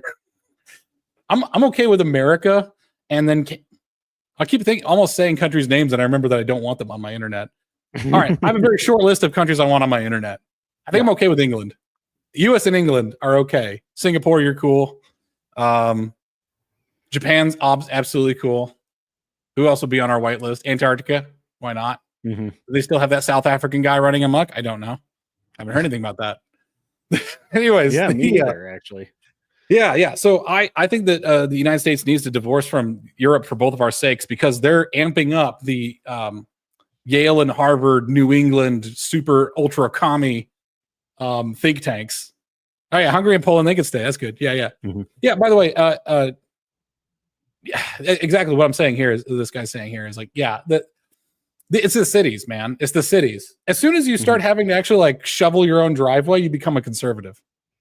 As soon as you, as soon as you have this is one area where Marx is actually really right in that a certain level of extremely heightened division of labor creates removal from the actual material thing at the end and the material thing at the start, like at very heightened. And this is also why we talked earlier about, okay, well, why the intense division of labor stops at the family is, okay, it stops at one, community of fellow feeling, and two, a necessary baseline where you do need to be materially resilient in order to prevent system-wide catastrophes. I think on a very real psychological level, large cities make people go insane. Actually causes diagnosable pathologies because you're completely separated from any sort of like base productive material reality. Almost all work that is done that's like high value and like the people who can afford to live in the cities is at an extremely high level of abstraction. It's unrewarding. You are constantly surrounded by noise. You're heavily anonymized. Well, the amount of anxiety everything about cities is toxic to your mind, and I think it's some of it is it changes your social conditions and it changes your view of the world. I think part of it is why cities are so blue is because they are actually crazy. Yeah, and they act like they're crazy. And I was about to say, like, women actually suffer a lot from the city, which is weird because there's so much propaganda to like get women into the city. But there's a psychological effect of passing by hundreds and hundreds of men that you don't know and you don't recognize. I think that happens to women that they don't realize that they become hyper anti-men. They're afraid constantly. They don't see familiar faces. Women are. This will be more on female cognition. Which if there's ever grifter bait, that's not a good hill to grift on because you're going to get like lightning struck by whoever's in charge of YouTube right now. Women do think differently, and men are thinking to themselves. Men have a lot of confidence. I saw the survey of like how many people think they could like take a grizzly bear on in a fist fight, and like men are like way up there. It's like 50% of men. I was like, hell yeah, will you? Because the confidence is half the victory. Yeah, confidence is hell yeah, we think that. Can we do it? I don't know. No, we've never been punched before.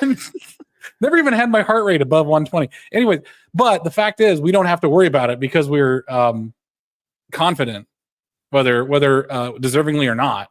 So when we walk around a city, we're just looking at targets. We're just looking at a bunch of targets. Whereas women are looking at a bunch of possible assailants. There's got to be something wrong with that. I would love, but the problem is we can't it's hard to survey that, right? Like, I wish there was a based research institute. I wish I could just grab Josh Fermi and put him to where he's supposed to be, of like doing based research of like, we have women like rate their anxiety level, and then we have them walk past like 1,000 strange men, and then we ask what their anxiety level is now. It's like, it's really effing high. And then like once in a while, like, and then we'll have like one guy shoulder check a girl, seemingly by accident, and then just see like, what's your anxiety level now? Like, yeah, let's have someone catcall you. I don't know, because it's just, it seems that I actually believe women a lot of times. I just don't believe what they say. I just believe there's a reason why they're saying it, and I think there is a reason why a lot of them don't like the things that they actually do like, right? Like catcalling. They'll say that they'll say they hate it when they're getting it, and they'll say they miss it when they're not. I was like, it's probably just too much. Right? Like, I love whiskey, but I don't like it when people just pour it down my throat every day. Yeah. And I'll miss the whiskey when it's done, like the free gallon of whiskey at the end of work, the whiskey waterboarding. Anyways, the international just one last please. Quick thing. Just to hammer this home, it's interesting. Have you ever heard of Mouse Utopia or Universe 25? Yes, please explain to the audience. Yeah. So it was this experiment where these researchers put these mice in this very, very large enclosure with everything that they needed, and let them just breed. And they hit a certain point where their behaviors got extremely aberrant, and they all went nuts, stopped breeding, and all died. Now, what's interesting, Ed Dutton does actually a great video about this, and dives into the research methodology. Oh, does he? Okay, Ed Dutton does. Okay, yeah, actually, the actually Universe 25, the Mouse Utopia, is like basically bunk. It's not good science. But what's interesting to it is when you explain it to anybody, they immediately like viscerally get it. Exactly. The experiment itself is not true, but if you consult your own experience of cities, this resonates. There's something wrong. There's another false experiment with chimpanzees. Let me know if you heard this one, where there's a ladder, and whoever climbs the ladder, there's a loud, like tornado siren, loud siren that sounds, right? So the chimpanzees all become afraid of the ladder, right? Now, they naturally want to climb the ladder, so they let a new chimpanzee in. They don't have an ability to speak to each other. So the new chimpanzee tries to climb the ladder. The other ones grab him off the ladder and just beat the shit out of him, right? Because they're like, don't make the sound. This new chimpanzee has no idea why he was beaten for trying to climb the ladder. And they start cycling out the first chimpanzees with new ones. And the behavior continues, even when there's none of the original in there. Now, that's a fake experiment. That didn't actually happen. But everyone kind of knows what that means, is when everyone has the sort of irrational, cultural, traditional behavior in them, even to the extreme of beating someone up. We absolutely know that. We absolutely know that. We all live in a world we don't actually understand. This may be a violation of how the libertarians think as well, is that most people don't understand the world they live in. Yep. Now, I think a lot of them will say that the strength is that the market allows people who are specialists to do this and that. But the problem is that you have intellectual deficits among a lot of people. And what I find is that the libertarians are actually just like, there's a couple of different types of libertarians, but one of them is a mask for just a full-on social Darwinist. And I was like, I don't want to see a bunch of grandmas getting scammed by Indians or like whoever and losing all of their retirement. I'd like to just stomp on that. But anyways, the problem with behavior is that it is counter to the good. When people are given a good world, they will find a way to screw it up. So I want to get to a libertarian utopia. That's actually, I think, what America would like to be, where it's like everyone just does their own thing. They got their own shop. But there's got to be protections in place to stop people from doing that. I know rebel rouser. I agree with that. However, you have to limit communication. Yeah. And then you have to litigate. It's also logically implicit that like there is a socially optimal amount of bad behavior, and it is all based on prices, because the cost of punishing 100% of bad behavior is, unconscionably high. But the price of punishing like 90% is really reasonable. Actually, you know what's really funny? I'm going to go back to the chat from the early bit. Let me see. Because it's also that for individual bad actors, their cost dynamics play out like such that it does make sense to do bad shit, even if you are morally awakened. Yes, absolutely. Yeah, being somewhat crazy is actually really helpful. Like, I'm gonna. What is the most rational country on earth? Just toss a guess out. What is the country that is most driven by their rational faculties and nothing else? Yeah. Name a top 3, or just name one of your top 5. I'd probably go Singapore, Sweden, Japan. Someone says Japan. Japan or USA? Yeah. Japan has a lot of pre-rational and non-rational beliefs that are very important that they will kill for. All right. I would think I was thinking it was going to be England, but I just noticed that a lot of the places that are driven by rationality, I would disagree with you on Singapore, actually. I think Singapore, if you look at Lee Kuan Yew, he's a big fan of culture and keeping culture. Maybe that is rational to keep your culture, but he doesn't try to rationalize his culture. He just knows that it's good.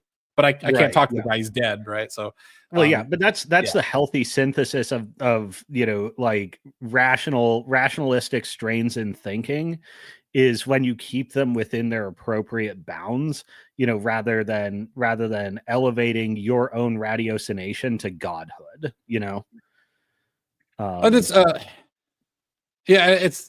someone's saying that England is totally irrational. I'd say England actually. Okay, I have a theory, by the way. So you know how people on northern latitudes or like the extreme latitudes think that because we have to prepare for winter, we have higher IQs, right? I've heard Dan say this.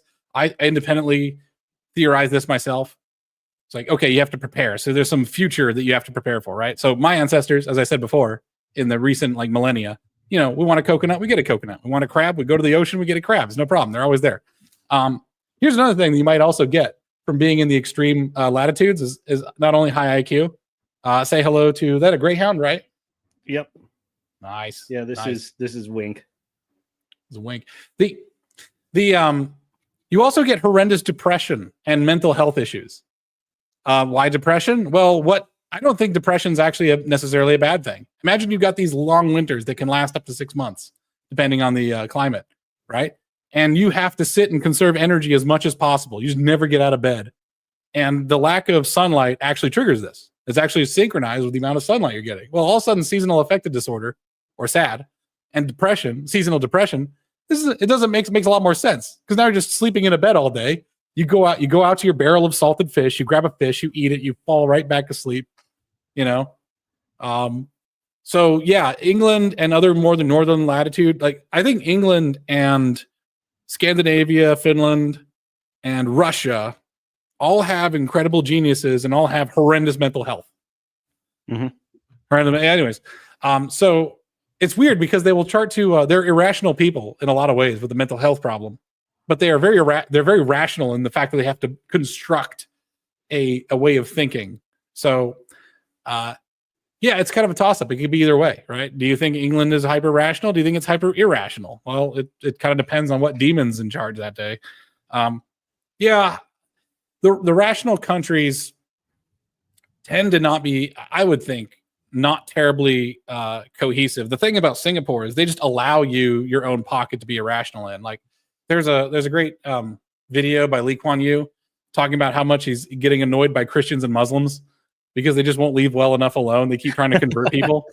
Yeah, and it's like I lean Buddhist, but you guys keep overstepping your bounds and demanding people convert, right? It's not going to work out, right? You have to have your own pocket of irrationality. And Singapore is actually functioning as a referee of these religions, which is why Singapore is the only multiracial, multi-ethnic, multi-religious religion. Did I say multiracial? It's cities in the world, and it's hyper conservative, and it's very functional because they cane people in public, and the government acts as a referee. Yeah. So, anyways, by the way, if you like the stream, please subscribe. I don't know if I need to say that or not. Yes, do that. There's a button down below. We like to see you guys here. I actually really like arguments, and I think that you should be the most extreme of your argument as you possibly can be. When you're on the internet, you are an actor upon the stage. Do not feel a need to be reasonable. I feel like unless you want to, like, you should be being unreasonable is very persuasive. Now you should have a reasonable seed as to why you're that unreasonable, but you should not have to bound yourself by being reasonable. Like be hyperbolic, be extreme. Successful entrepreneurs are basically always extremely unreasonable within the domain of what they are attempting to accomplish. Correct. Yep. Absolutely. I will say for IQ, I have a video coming out. I've already recorded it. I just have to actually just upload it. I get thumbnail-itis here, where I actually say that our current as a follow on from our last live discussion. I think that society right now is built for someone who has 120 IQ or higher, and anyone who has an average IQ is basically getting fucked. Yep. Yeah, and our financialized sector, credit, like the way the government works, all of it. Oh, hey, Josh Bibby. Oh, shit. Small internet, man. Oh, hey. How you doing, man? How you doing? It's our guy. We haven't been on the live streams for a while. I haven't seen you. How's your family doing? I would love to hear your proposal. By the way, send it to us, or I'll figure out a way that we can all conference in together. And you can just give it to us in person, online, in person. That's what passes for in person. Yeah, absolutely. Hey, Josh, it's great to see you, man. Josh, do you produce any videos? If you do, I'm just going to leave you on here if someone wants to subscribe. I don't know if you do or not. I hope you do. I wish you did. Anyways, money directly to the poor instead of loaning to the rich. I don't think that's a libertarian argument whatsoever. I think the libertarians would probably think that the banks would be as cutthroat as possible. Anyways. Oh, yeah. All right. What's a good email? You have Twitter, Josh. DMs, my man. Oh, no, he doesn't. He doesn't have Twitter. Okay. All right. I'll put it in the chat. I have an email for this. I have an email for this stuff. gmail.com. I'm glad you're off of X. That thing is weaponized mental illness.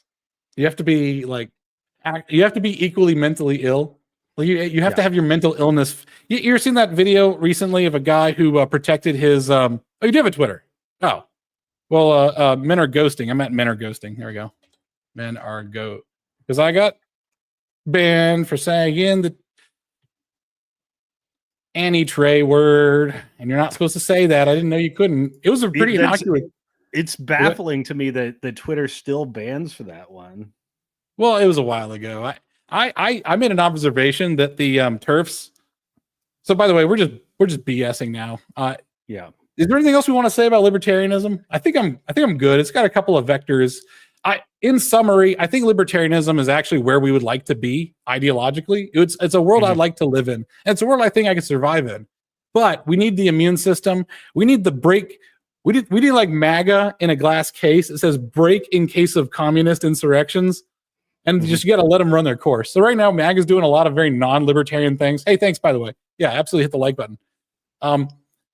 MAGA is doing a lot of very non-libertarian things. It's so you guys can do libertarian things in the future. My grandfather MAGA'd so I can Massey. Okay, that's how it goes.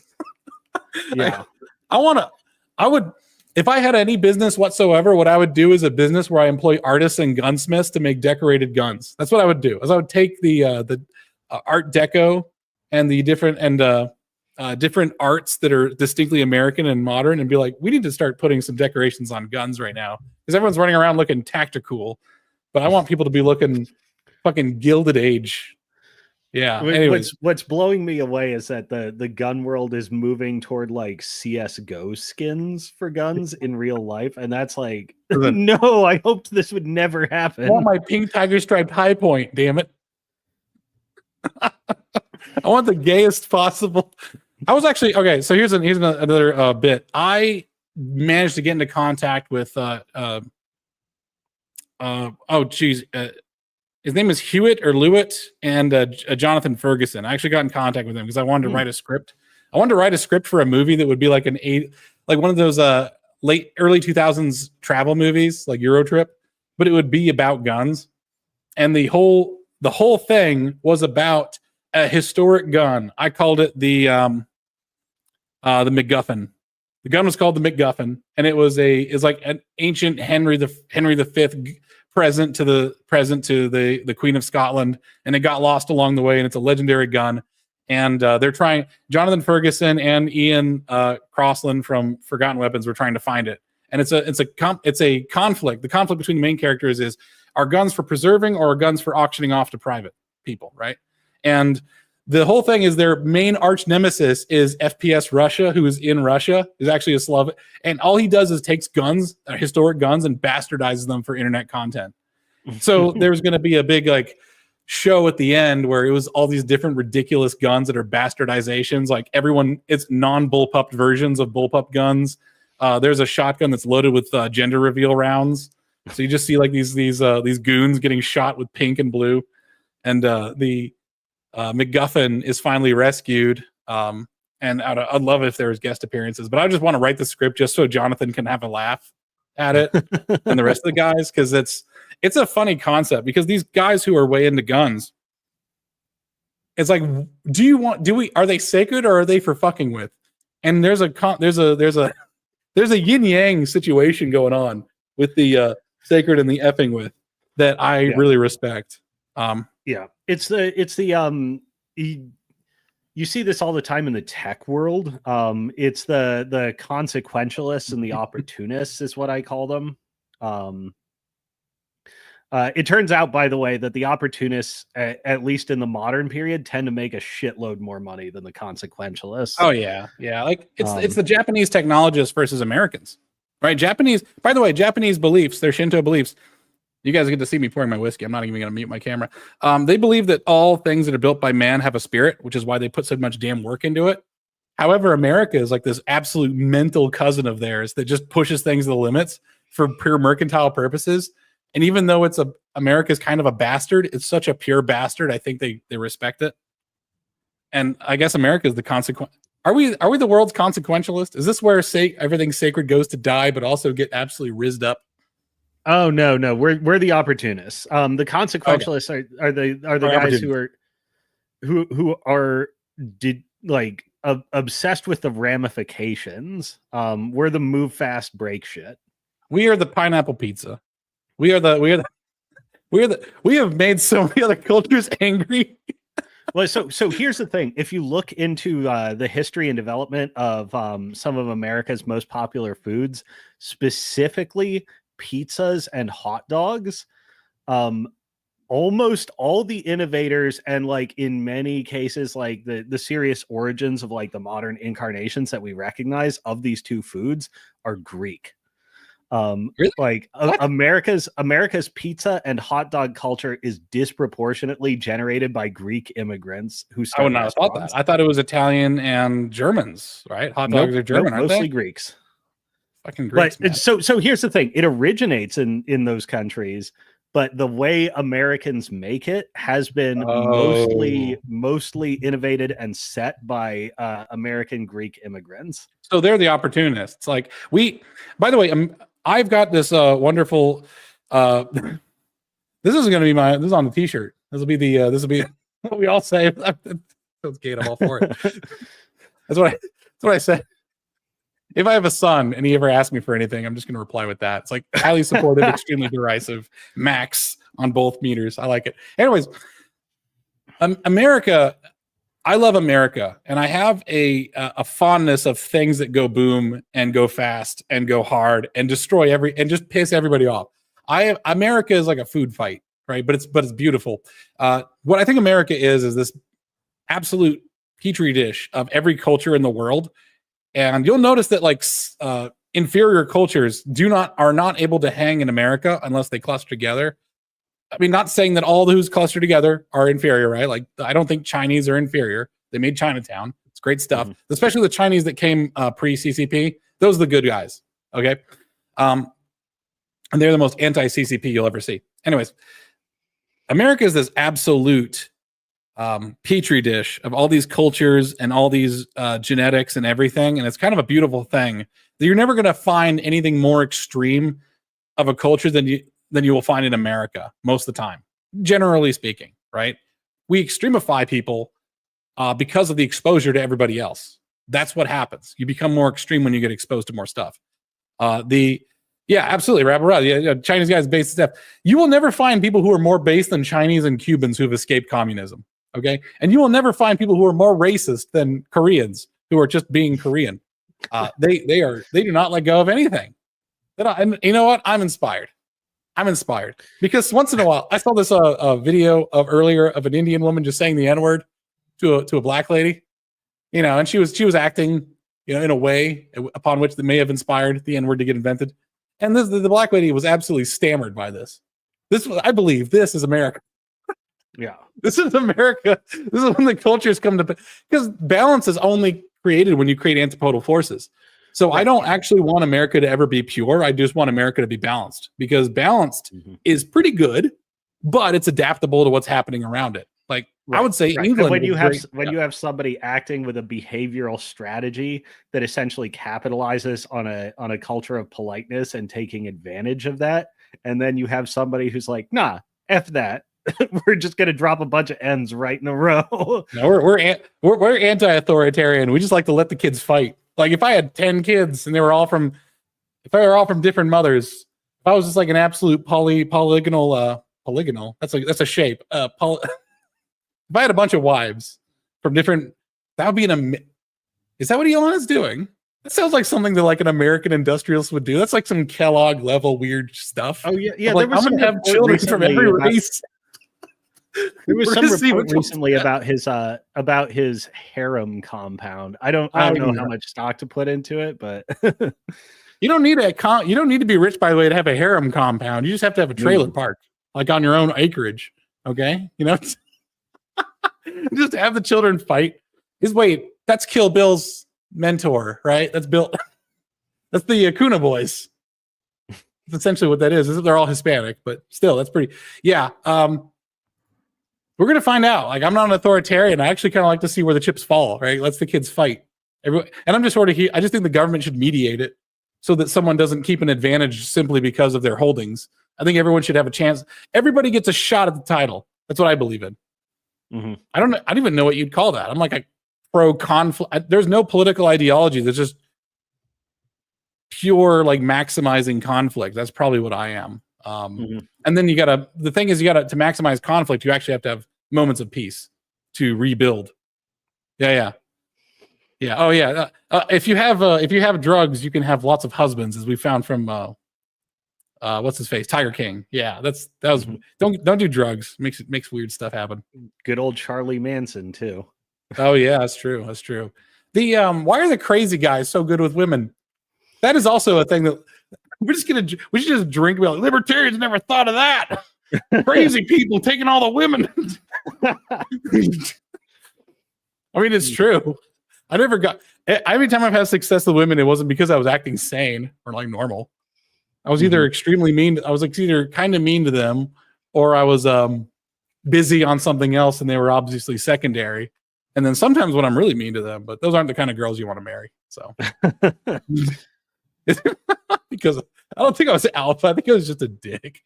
But I mean, to one is another, right? I mean, being a jerk of a guy, is that being alpha? It might actually be. We'll talk about that sometime. I think I'm still putting together my thoughts on the grand unified theory of women, and I think that their evolutionary conditions were that of being subjugated by men. So their whole thing is playing that game, and they don't do it rationally, because if you did it rationally, men can find out. Who's the best spy? The best spy is the person who doesn't know that they're a spy. So who's the best wife? Who's the best candidate for a wife is the woman who doesn't know she's up for becoming a wife, right? Because she's going to start. That's exactly what the evil queen is, or the evil stepsisters are. Like, they're trying to be a wife. They're doing it with purpose. The secret power of women is that they are very seductive, but not with purpose. Because if they're with purpose, then they get called the Orhe word, right? That's basically shooting across the internet at all times. If I just like, right, or a pick me, yeah, exactly. But if you're just doing your thing, you will have a better chance of attracting a man. And that's the game that they're playing. And that's why women have a lot of natural behaviors. I actually stopped being mad at women, and I stopped being mad at different races, because I'm starting to realize that people are pretty much optimized for the system they're in. And you have to just condition them for the system they're about to be in. However, the system we're about to be in is a roller coaster that constantly moves. I don't know how to, I mean, 10 years ago, you could be a Republican, and now you're being called a rhino and an agate fae on the internet. It's like, if you came out of the ice from 10 years ago, oh man, I do like Ron Paul. Let me get on the Twitter and see what everyone thinks of that. Oh, that's what they think of that. Oh, damn. It's like, no, it's not going to work out great. Oh my gosh. Yeah, It's like Jurassic Park and its ilk have like, oh, we're reintroducing this animal from the past, and like, okay, let's just set aside how much you would have to resize dinosaurs and all that stuff. Right. Nobody goes, there's invasive species and they can get into places where they're not supposed to be and cause trouble, but nobody goes with the much more common story, which is, okay, you bring in these animals to the wrong environment and they get instantly owned by the stuff that is actually adapted to it. Like, you get the same thing in politics too. Like, I mean, yeah, I don't think mid 2000s 2010s era libertarians are adapted to the current environment. Correct. And it's changing. And I just want to throw a life preserver out to the libertarians. It's like, you guys are holding on to a world that I think I would like to be a part of, and we need people who are going to do that. Like, we need people who are going to fight against MAGA, because MAGA, I think, is a reaction, is an immuno reaction. I would say take notes and try to incorporate in your current ideology. Like, go through and mark up the books, and take some lessons here, so that when times are ready to go become, because people are going to get tired of MAGA at some point, and they're going to say, like, I just want stuff to be normal. It's like, you get the choice. Libertarianism could actually be the normal. I don't want it to become like fully regressive or anything where it's like we're going back to like the 90s necessarily. I think mostly we do, but yeah. I have a policy of never giving utopian intellectual movements their pound of flesh. Like, no, communism is also wrong in theory. My inclination is to go, nah, the libertarian utopia is also wrong in theory and undesirable. The restraint is like, it's good tendencies. It's a good observation. I've said before, it's a good disposition to have. And it's useful in life to have both ideological libertarians and libertarian inclinations and libertarian social conditions, because what they're pursuing is net socially beneficial in a lot of ways. Yeah. And you know, it's one thing to recognize that, like, okay, take the libertarian maximalist position. Many areas in life, including exceedingly valuable ones, are, in terms of governance and regulation, in a state of anarchy, and that's actually a good thing. That these domains, yes, well, anarchy is a mark that you're not dependent on the state. Right. Well, and all friendships exist in a state of anarchy. It's not a bad thing that they do, and it's like, I wouldn't want friendship to operate any other way. That said, I'm not going to attempt to universalize this observation or insight to other areas, because a breadth of experience proves that just like equality is a conditional, a conditional good, a means to an end. Even the libertarian value of freedom is conditional. Like, okay, right, why do you want freedom? So that X can be the state of affairs that prevails, or so that there can be an experience to, or an opportunity to pursue this thing. Like, exactly. I don't want to give libertarians like, your utopia is good in theory. I think their utopia needs a wall around it. Yeah, exactly. No, it's one of the most important things in life is like domain specificity. Certain concepts do not go beyond their domain, and different domains are governed by different rules. and this can absolutely change with time. Yeah, yeah, absolutely, like it can. Like the thing is, we have to believe. I think the hero, everyone talks about Caesar. I want to talk about Cincinnatus. And the one thing I know about him is that he gave away power and basically just effed off to his farm, which I can relate. That he gave it away once he was no longer necessary. I feel like we have to have a Cincinnatus ideology when it comes to things like MAGA and these sort of immunoresponses that we have to these outside and inside threats, right? It's like we have to allow, and this is why I'm not on board with the hyper-Christian right, because we do have to allow a certain amount of anarchy and the marketplace of ideas to live in this protected garden. Because if we don't, these anarchic areas are actually our laboratory for what works and what doesn't, right? So when people look at the gigantic statue of the Hindu god in Dallas or whatever it is, and they say like, this is a terrible thing. And I'm like, that's a good challenge for the Christians. Go on, prove your mettle, prove your worth, convert them, do your best. Absolutely. Like, let's see it work. I think it can if you guys like grab onto something, but like you got to be the Scott Pressler of Christians if you're going to get in there. Like, you gotta get in there and actually hit the pavement and try some stuff out. It's going to be hard. It might actually exercise muscles that Christians haven't exercised in 1,000 years because they've had hegemony over Europe for like a millennia. I don't think that's very healthy. I feel like the world is governed by paradox, right? Too much stability is actually unstable. Too much homogeneity is actually going to destroy your ability to maintain that homogeneity, right? Because as soon as foreign actors start to it, you have to assume that there's going to be foreign bad actors at all times. So it's like living in a bubble your entire life and then being surprised that your immune response is really bad. Right. And I want to have the jump off point may be when the Europeans became too like so wealthy that they didn't even care about fighting the the Muslim world anymore. Oh, really? That happened? I guess it would, right? The Silk Road and all that. Essentially, that's one way I'd characterize it. Yes. The Venetian merchants and all that. Yeah, like we're so rich we've outgrown rivalry with you. Oh my gosh, yeah. I think there's probably no upper limit on intolerance.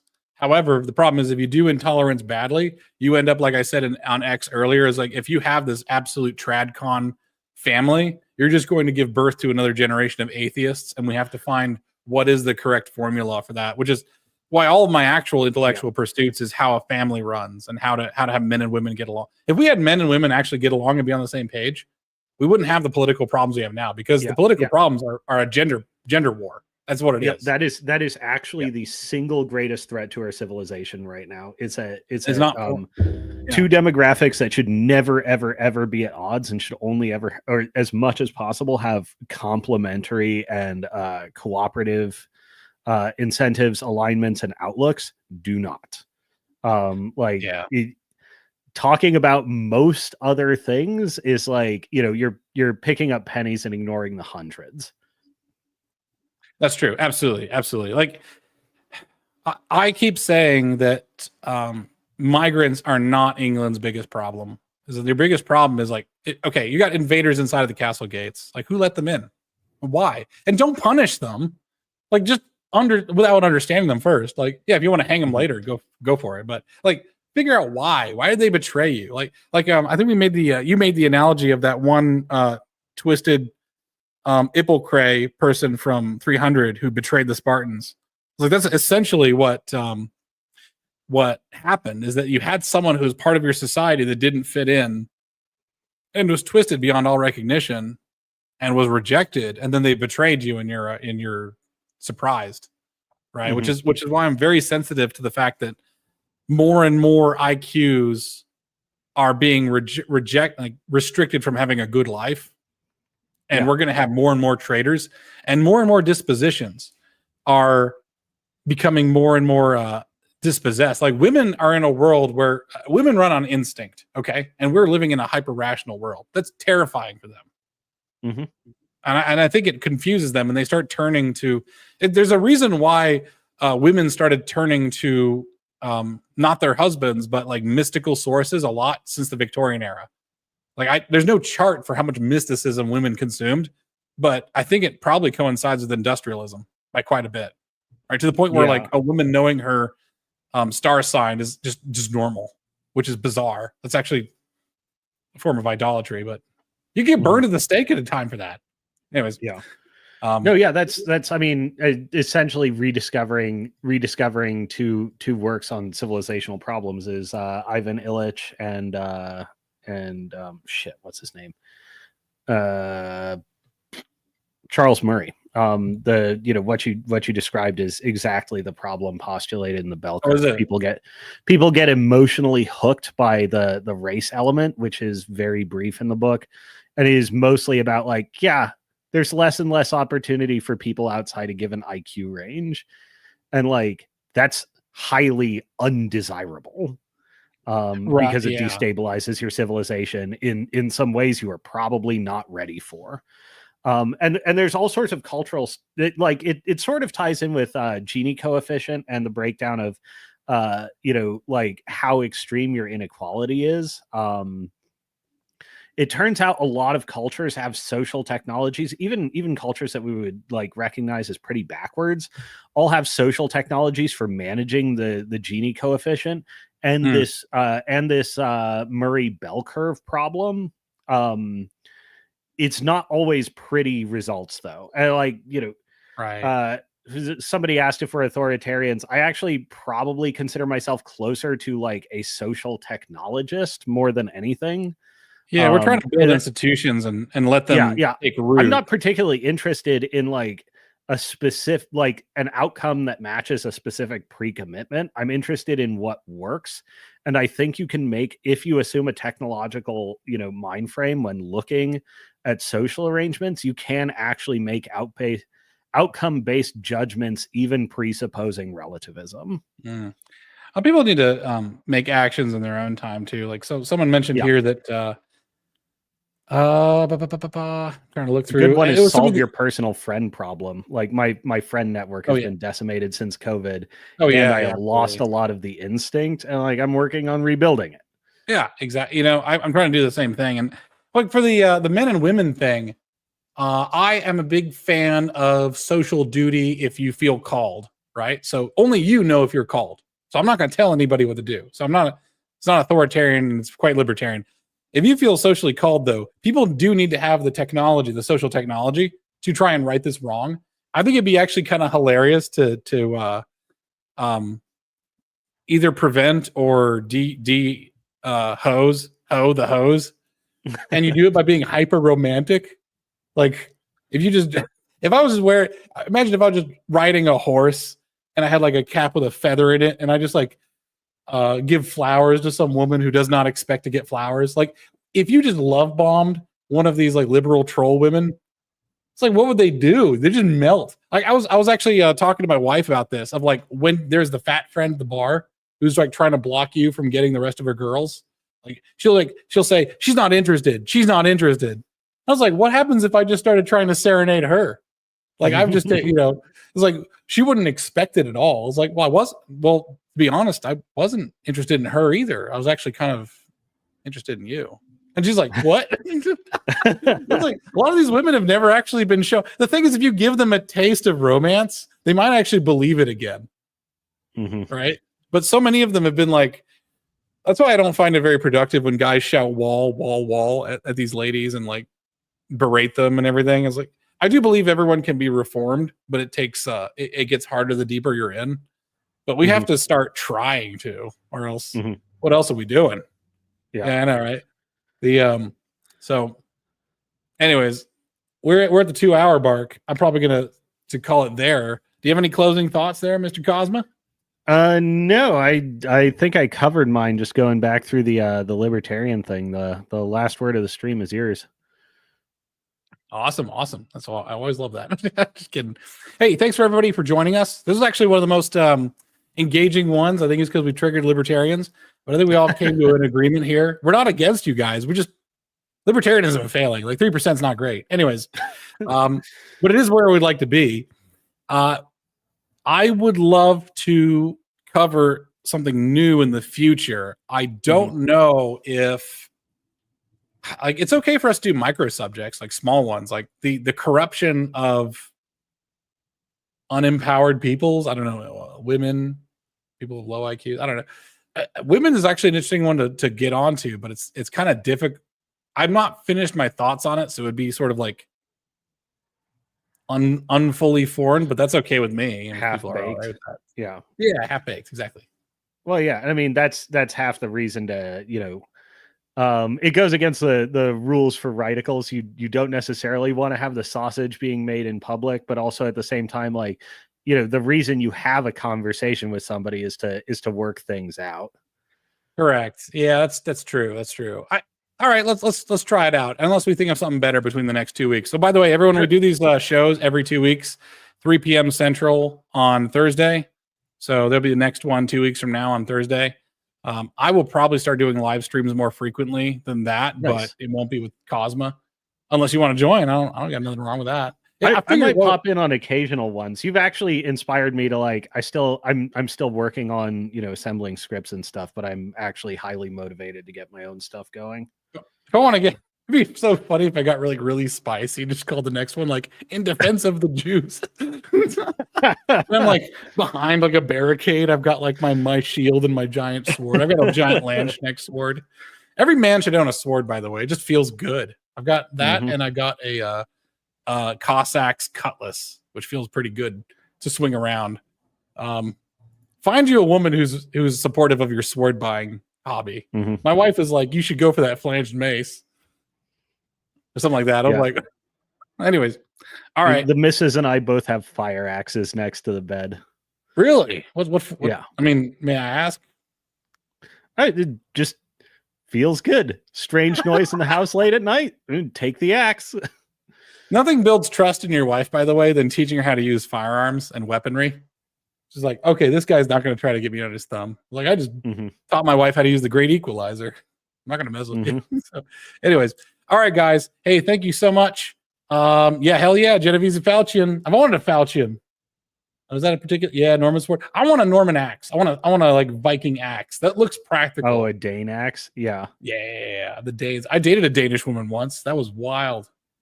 I was with her family for Christmas, sang a Newly Hooligan and danced around the Christmas tree. It's proper pagan. It's fun. All right, guys. Thank you all so much. Appreciate it. Best stream we've done so far. And I'll see you guys in the next one 2 weeks from now, Thursday, 3 p.m. Central. Bye-bye. Yep. Bye.